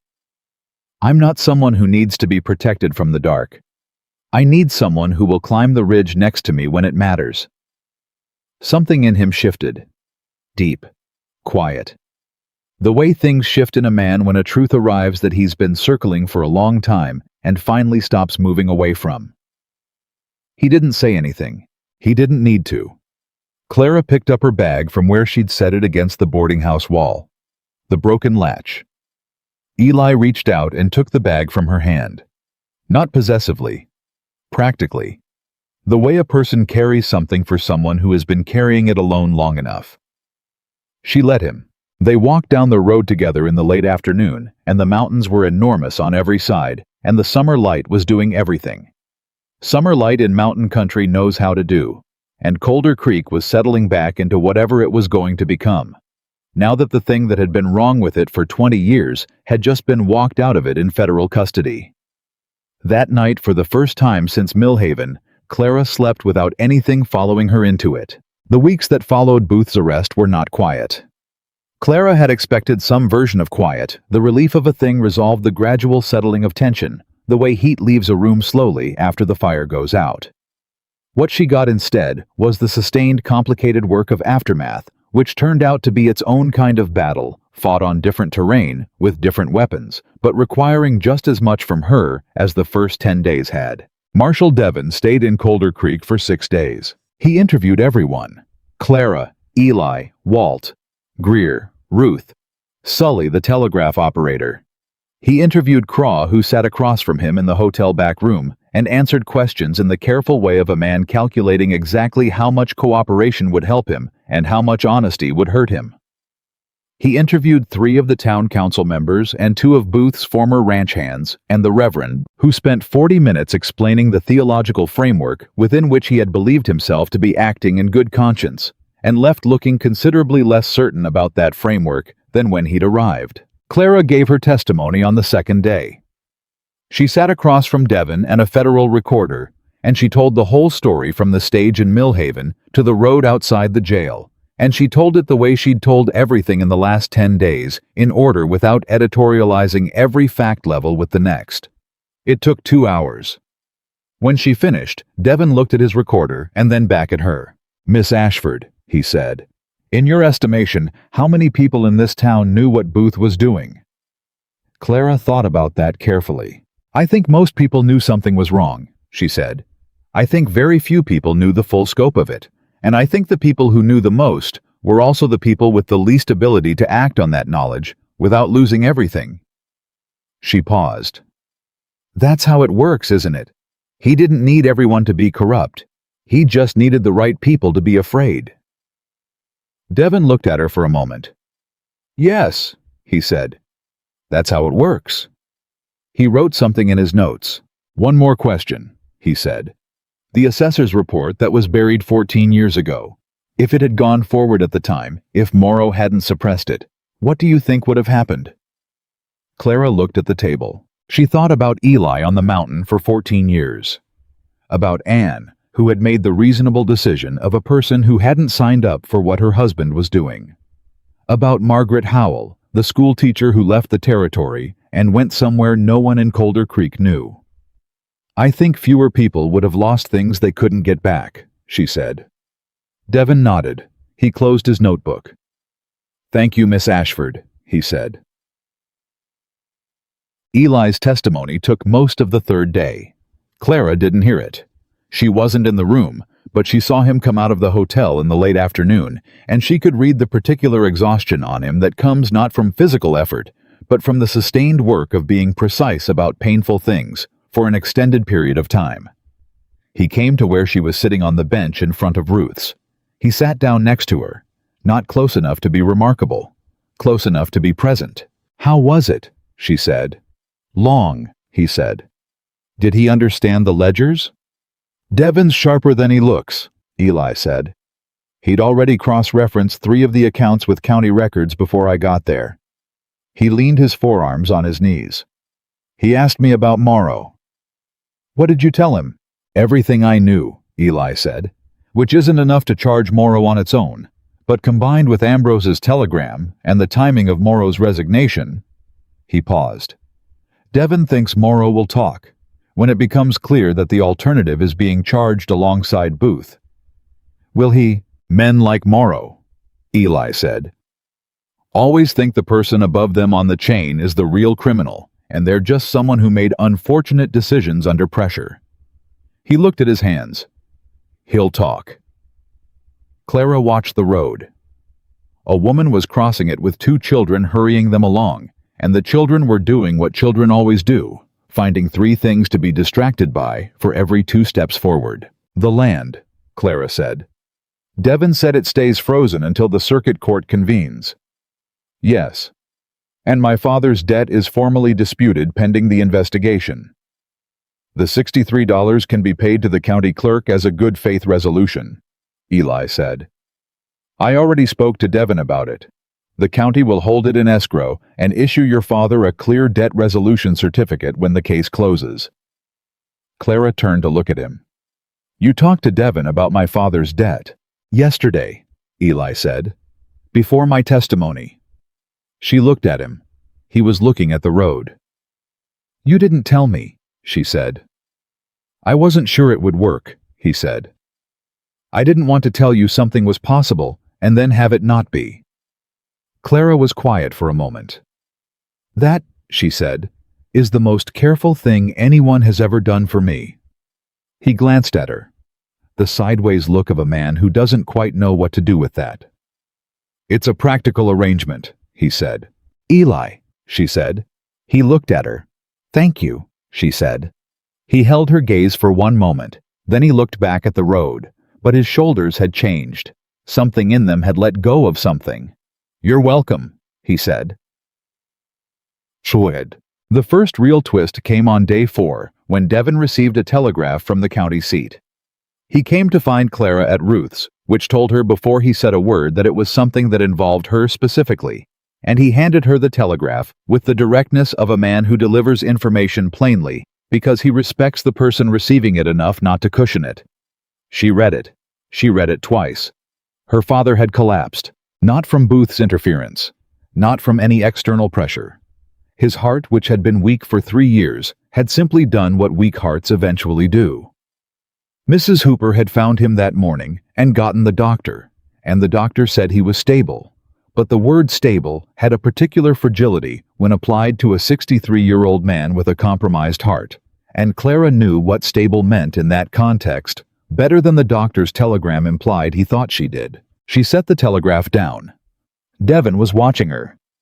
I need to go to Millhaven, she said. Yes, he said. How does that affect the investigation? It doesn't, Devon said. Your testimony is recorded. Greer is here. The evidence is in federal custody. He paused. Go to your father, Miss Ashford. She nodded. She stood.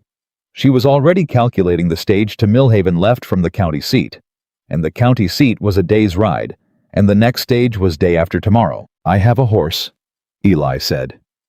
She turned. He was standing in the doorway of the boarding house. She didn't know how long he'd been there. "A horse and a supply pack," he said. "We can be in the county seat by tomorrow morning. You'll make the morning stage." She looked at him. "You don't need to." "I know," he said. "I'm going anyway." She looked at Devon. "Go," Devon said. She went to pack. They rode out of Colder Creek an hour later, Eli on his horse, and Clara on the bay mare he'd borrowed from the liveryman who had watched Booth get arrested and apparently decided that cooperating with anyone connected to that outcome was something he was now very willing to do. They rode in the way they did most things together, without unnecessary talk, moving at a pace that covered ground without wearing out the horses, the rhythm of two people who had learned each other's practical vocabulary and didn't need to translate it into conversation anymore. An hour out, Eli said, "Tell me about him." "My father." "Yes." Clara thought about it for a moment. She thought about how to describe a man to someone who hadn't met him, which always required choosing which parts of a person to hand over first. "He was a carpenter," she said. "Good one. He built furniture, mostly chairs, tables, cabinets, things that were meant to last." She paused. "He had this way of running his hand along a piece of wood before he worked it, feeling for the grain. He said the wood already knew what it wanted to be, you just had to pay attention." She looked at the trail ahead. He wasn't a businessman. He trusted people with credit because he genuinely couldn't conceive of a person who would use that trust the way Booth used it. "That's not stupidity," Eli said. "That's a particular kind of faith." "It's the kind of faith that gets exploited," Clara said. "Yes," Eli said. "That doesn't make it wrong. It makes the exploitation worse." She looked at him. He was watching the trail. "He's going to want to meet you," she said. Eli glanced at her. "Your father," she said. "When I tell him what happened here, what you did, he's going to want to meet you." "I didn't do it for gratitude," Eli said. "I know," Clara said. "He won't offer it as gratitude. He'll offer it the way he offers everything, as one person acknowledging what another person did, because he thinks that matters." She paused. "It does matter. To him." Eli was quiet for a moment. "What's his name?" he said. "Thomas," she said. "Thomas Ashford." Eli nodded once. They rode. They reached the county seat by mid-morning. The stage to Millhaven left at noon. Eli saw her bags onto it, and he stood next to it in the staging yard while she climbed up, and she turned at the top of the step and looked down at him. He looked back up at her. The morning was warm already, and the staging yard was busy, and there were 6 other people waiting to board, and none of that mattered particularly. "How long will you be in Millhaven?" he said. "I don't know," she said. "Until he's better, or until—" She didn't finish that. "I don't know." "The circuit court won't convene for 6 weeks, he said. "You have time." She nodded. "Eli," she said. "Yes." "The cabin on the mountain," she said. "Is there room?" He looked at her. The question landed between them with the weight of everything it contained and everything it didn't quite say, and Clara held it steady and let it land and didn't look away from what it meant. "For what?" he said, carefully. "For more than one person," she said. "Eventually." He held her gaze for a long moment. "Yes," he said. "There's room." The staging hand called the final boarding. She went up. The stage pulled out and she looked back once, and he was still standing in the yard, watching it go still and straight, the way he stood when he was paying attention to something that mattered. She faced forward. Millhaven first. Her father first. And then whatever came after. Thomas Ashford was propped up in his bed when Clara arrived, pale and diminished in the way illness diminishes people, but with eyes that tracked her across the room the moment she came through the door and didn't let go. She sat on the edge of his bed and took his hand, and he said her name, the way he always said it, like it meant something specific that only he knew, a private definition he'd been carrying since the day she was born. "You look like you've been through something," he said. "I have," she said. "Tell me." She told him, all of it. She left nothing out, and she didn't soften the parts that were hard to hear. Her father was not a man who needed protecting from the truth about what his debt had nearly cost her, and she respected him too much to pretend otherwise. He listened in silence. When she finished, he was quiet for a long moment. "This man Danner," he said. "Yes." "He had the evidence for 14 years. "Yes. And he came down the mountain when you needed him to." "He came down," she said. Her father looked at her with the particular perception of a man who has spent 63 years watching people and learning what the spaces between their words mean. "Clara," he said. "Don't," she said, gently. "I'm not doing anything," he said, equally gently. "You're doing the thing with your face," she said, "where you figure something out, and then you wait to see if I've figured it out too." He made the sound that was his version of laughing, when laughing was too much effort. "Have you?" he said. She looked at his hand in hers, the carpenter's hand, the hand that felt wood for its grain before working it. "I'm working on it," she said.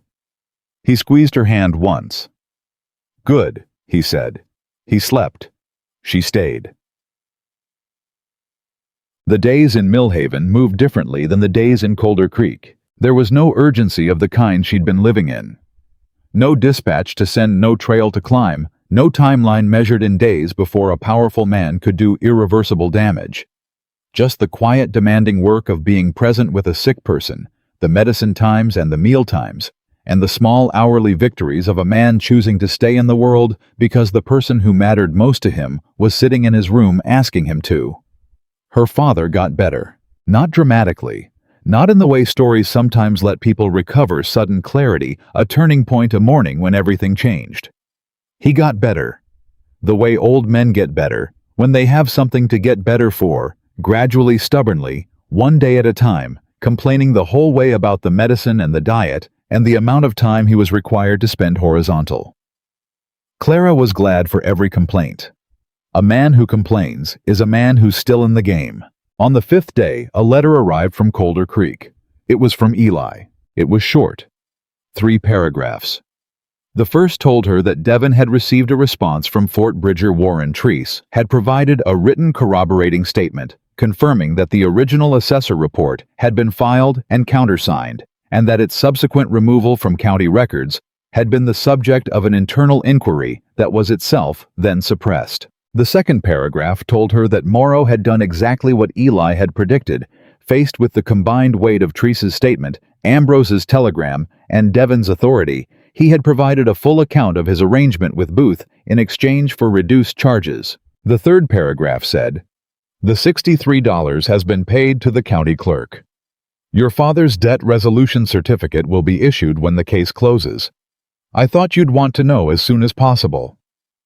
She read the third paragraph twice. Then she went and told her father. He listened. He looked at the ceiling for a moment. $63, he said. "That's the real amount," she said.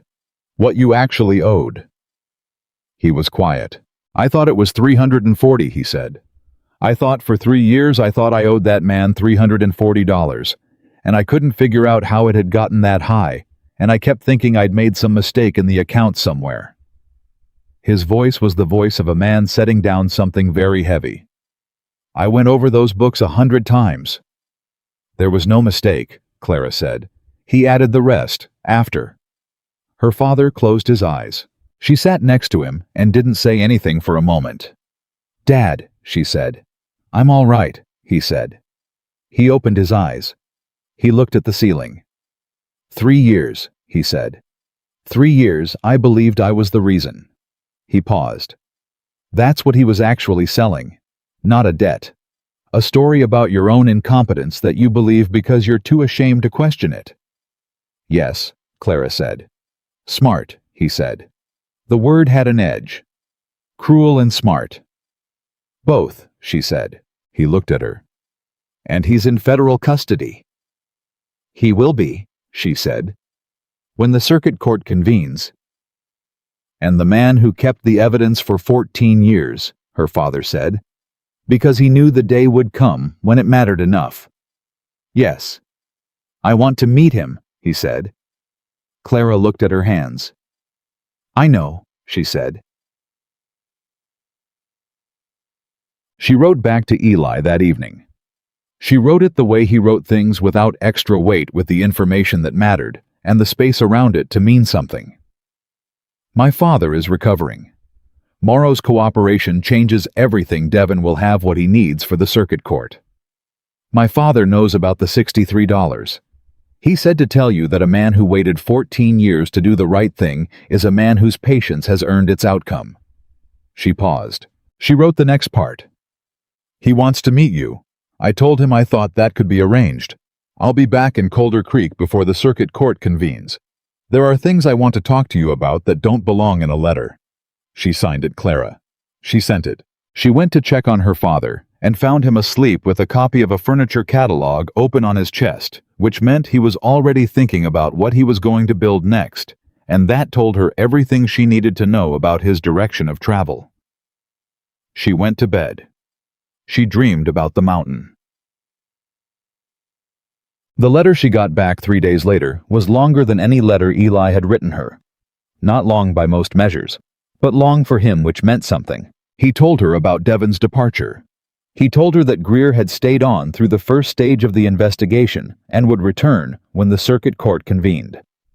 He told her that Craw had resigned from the sheriff's position, not under immediate legal pressure, but apparently under the weight of a conversation with Devin that left him understanding very precisely where he stood and how much worse it could get. The town was in the process of appointing a temporary sheriff from among 3 candidates, none of whom had any prior connection to Booth. He told her that Walt had been asked to serve on the selection committee and that Walt had accepted with the particular reluctance of a man who very much wants to do the thing he is pretending not to want to do. He told her that Ruth had started serving dinner at the boarding house for paying guests, and that she had extended a standing invitation for a table when Clara returned. And then at the end he wrote, "The garden is doing better than it was. You did something to the south corner before you left that I can't figure out, but the squash is growing better than it has in years. I don't know what you did. I'd like to ask you about it when you come back. There are other things I'd like to ask you about too. Things that also don't belong in a letter." Clara read that last paragraph 4 times. Her father was watching her from across the room. "Good news," he said. "Yes," she said. "From Colder Creek." She folded the letter. "From Eli." Her father had the expression. The one she'd told him not to do. She let him do it. "He's a man who waited 14 years, her father said, because he understood that acting too soon on an incomplete foundation helps no one." "Yes," Clara said. "That's not a man who rushes anything." "No," she said. "He's not." But he wrote a long letter. Clara looked at her father. "It's a relative term," she said. Her father settled back against his pillows with the quiet satisfaction of a man who has made his point and doesn't need to belabor it. "When do you go back?" he said. 2 weeks, she said. "Maybe 3. When you don't need me here every day." "I don't need you here every day now," he said. "Dad, Mrs. Hooper comes twice a day," he said. "The doctor comes every other. I have food and medicine and more furniture catalogs than a man can read in a month." He looked at her directly. "You stayed because you needed to. Now you need something else." She looked at him. "It's not that simple," she said. "It's exactly that simple," he said. "The complicated part is finished. The simple part is usually the one people find hardest." She folded the letter and put it in her jacket pocket and went to make his medicine. But she was already thinking about the North Trail. She went back to Colder Creek in 10 days. She told herself it was because the circuit court date had been moved up, which was true. Greer had written to confirm it. Morrow's full cooperation had accelerated the timeline significantly. She told herself her father was well enough, which was also true. Mrs. Hooper had confirmed it. Her father had confirmed it. The furniture catalog open on his chest every morning confirmed it in the most definitive terms. She did not examine too closely the other reasons. She arrived on the afternoon stage on a Thursday in late summer, and Colder Creek looked like the same town she'd left, but felt different.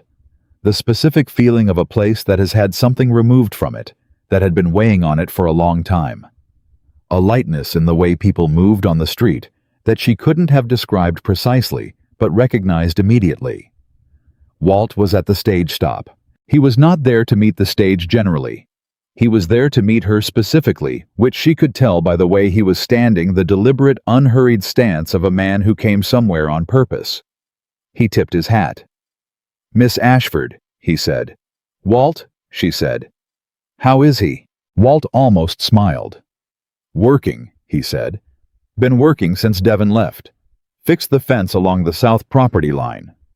Rebuilt the gate on the livery that was for free. Mrs. Galt didn't even ask him. Helped 3 families in the valley with water access questions that Booth had been blocking for years." He paused. "He's been in town every day." "Good," she said. "He's at the hotel right now," Walt said. "Meeting with Greer about the testimony schedule." She picked up her bag. "Then I'll start there." Walt said, "Clara." She stopped. He looked at her with the old eyes and the steady expression and the accumulated weight of 40 years in one place and everything he'd seen from that position. "I've known Eli Danner for 14 years, he said. "Since before he went up that mountain. Since before Anne left. Since before the report was buried." He paused. "I have watched that man carry something for a very long time." Another pause. "He doesn't carry it the same way anymore." Clara looked at him. "No," she said. "He doesn't." Walt nodded once. He stepped back. She walked to the hotel. The door to the back room was open. Greer was at the table with papers in front of him, and Eli was across from him, and they were talking in the quiet, technical way of 2 people working through the logistics of something complicated, and Eli had his back to the door. Greer saw her first. He said nothing. He just looked at her for a half second and then looked back at his papers. Eli turned. He looked at her across the room. Clara stood in the doorway with her bag in her hand and her broken latch held shut by her grip, the same as the day she'd arrived in Colder Creek, and the man across the room was the same man who'd fed her cornbread and dried venison without ceremony, and told her she could sleep in the lean-to while he sent word to Ambrose Yates.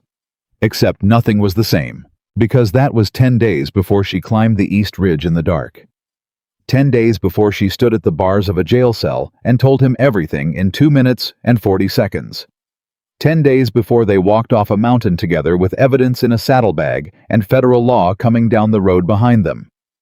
10 days before she asked him if there was room in the cabin for more than one person. He looked at her across the room with those dark, careful eyes. "You're back," he said. "I'm back," she said. Greer stood. He picked up his papers with the efficiency of a man who has identified a good reason to be somewhere else. "I'll finish reviewing these tonight," he said to Eli. To Clara, "Miss Ashford, good to have you." He went out through the other door. The room was quiet. Eli stood. He walked toward her and stopped at a distance that was closer than he would have stood 2 weeks ago. The specific distance of a man who has been thinking about something and has come to a decision and is standing in the consequence of it. "Your father," he said. "Better," she said. "Substantially. He'll be careful for a while, but he's going to be all right." "Good," he said. She looked at him. "There were things you said didn't belong in a letter," she said. "Yes," he said. "I have some of those too," she said. He held her gaze. "The cabin," he said. "I've been thinking about what you asked. On the stage step." "So have I," she said. "I don't—" He stopped. Started again the way he did when precision mattered. "I'm not a man who does things halfway. Once I decide something, once I commit to a direction, I don't reverse it." He looked at her steadily. "I want you to know that before you ask me anything. Because what I decide, I mean. Clara looked at him. I know, she said. That's why I'm asking. Something in him settled. The deep, quiet settling of a man who has been braced for the wrong answer and has just heard the right one. The south corner of the garden, he said. What did you do to it? She almost laughed. I loosened the soil about 8 inches deeper than you had it and added wood ash from the fire ring. The squash roots needed more depth. I wouldn't have thought of that, he said. I know, she said. That's what 2 people are for. He looked at her for a long moment. Then he reached out and took the bag from her hand. The broken latch. I can fix that, he said. I know you can, she said. He looked at the latch for a moment. Something in his expression was different from anything she'd seen on him in all the weeks she'd known him open in the way that has nothing to do with doors, just the quality of a man who has stopped bracing and started being present in a way that costs something real. Clara, he said. Yes. Stay, he said. One word. The word of a man who doesn't use more than he means and means everything he uses. She looked at him. Yes, she said. Bantam. The circuit court convened 5 weeks later. Harlan Booth was tried on 4 counts of federal fraud, 2 counts of conspiracy to obstruct federal process, and 1 count of coercive contract manipulation under territorial law. Morrow testified against him over the course of 2 days quietly and thoroughly, the way a man testifies when he has decided that the time for protecting himself by protecting someone else is definitively over. Treese's written statement was entered into evidence. Ambrose Yates testified by sworn deposition. The original ledger copies with Eli's assessor seal and Treese's countersignature were entered as Exhibits A through N. Eli testified on the 3rd day. He testified in the same way he did everything directly, without embellishment, with the specific precision of a man who has been holding a true account of something for a very long time, and is finally at last putting it down in the right place. Clara sat in the gallery. She watched him. She watched the jury watch him, and she watched the moment she could see it, the specific moment when the jury understood not just what Booth had done, but what it had cost. Not in money. In years. In the accumulated weight of a valley held down for 2 decades by one man's willingness to use other people's trust as a commodity. The verdict took 4 hours. Guilty on all counts. The courtroom was not dramatic about it, the way courtrooms in real life are not usually dramatic. There was a collective exhale, a few voices, the sounds of people who had held something tightly releasing it. Walt, sitting next to Clara in the gallery, put his hands on his knees and looked at the ceiling for a moment, in the way of a man completing a very long prayer. Outside on the courthouse steps, the valley spread out below them in the late summer light. The mountains enormous and indifferent, the way they always were, and Clara stood next to Eli and felt the particular quality of an ending that is also a beginning. 14 years, she said. Yes, he said. Are you done carrying it? He thought about that. I'm done being defined by it, he said. That's different from done carrying it.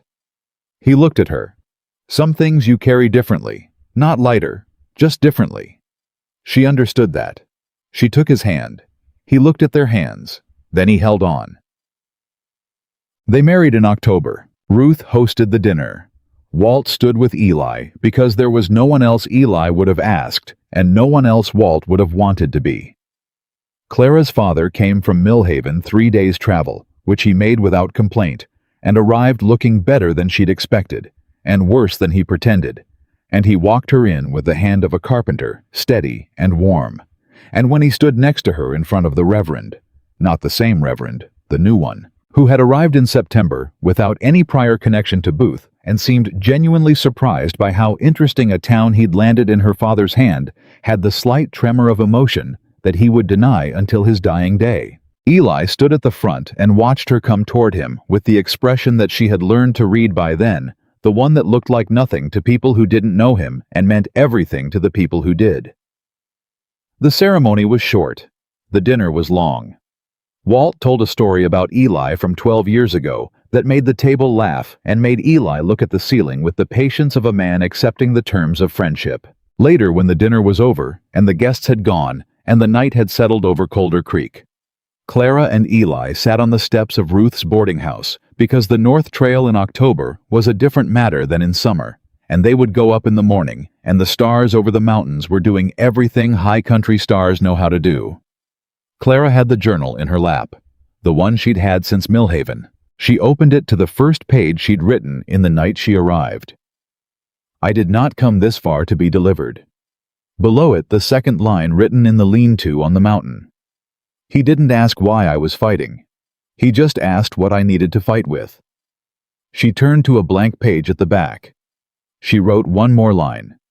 It turns out the wilderness is not what you survive. It's what you find in it if you're brave enough to stop running from where it's taking you. She closed the journal. Eli was looking at the mountains. What did you write? He said. The ending, she said. He looked at her. Good ending, he said. She leaned against his shoulder. Yes, she said. The best kind. The mountains held the dark the way they always had, patient, enormous, indifferent to the small, bright human things happening at their feet. But Eli Danner was no longer one of those things happening alone, and Clara Ashford had not been delivered to anyone. She had arrived, and she had chosen where she stayed. That was the whole of it. That was enough. That was everything.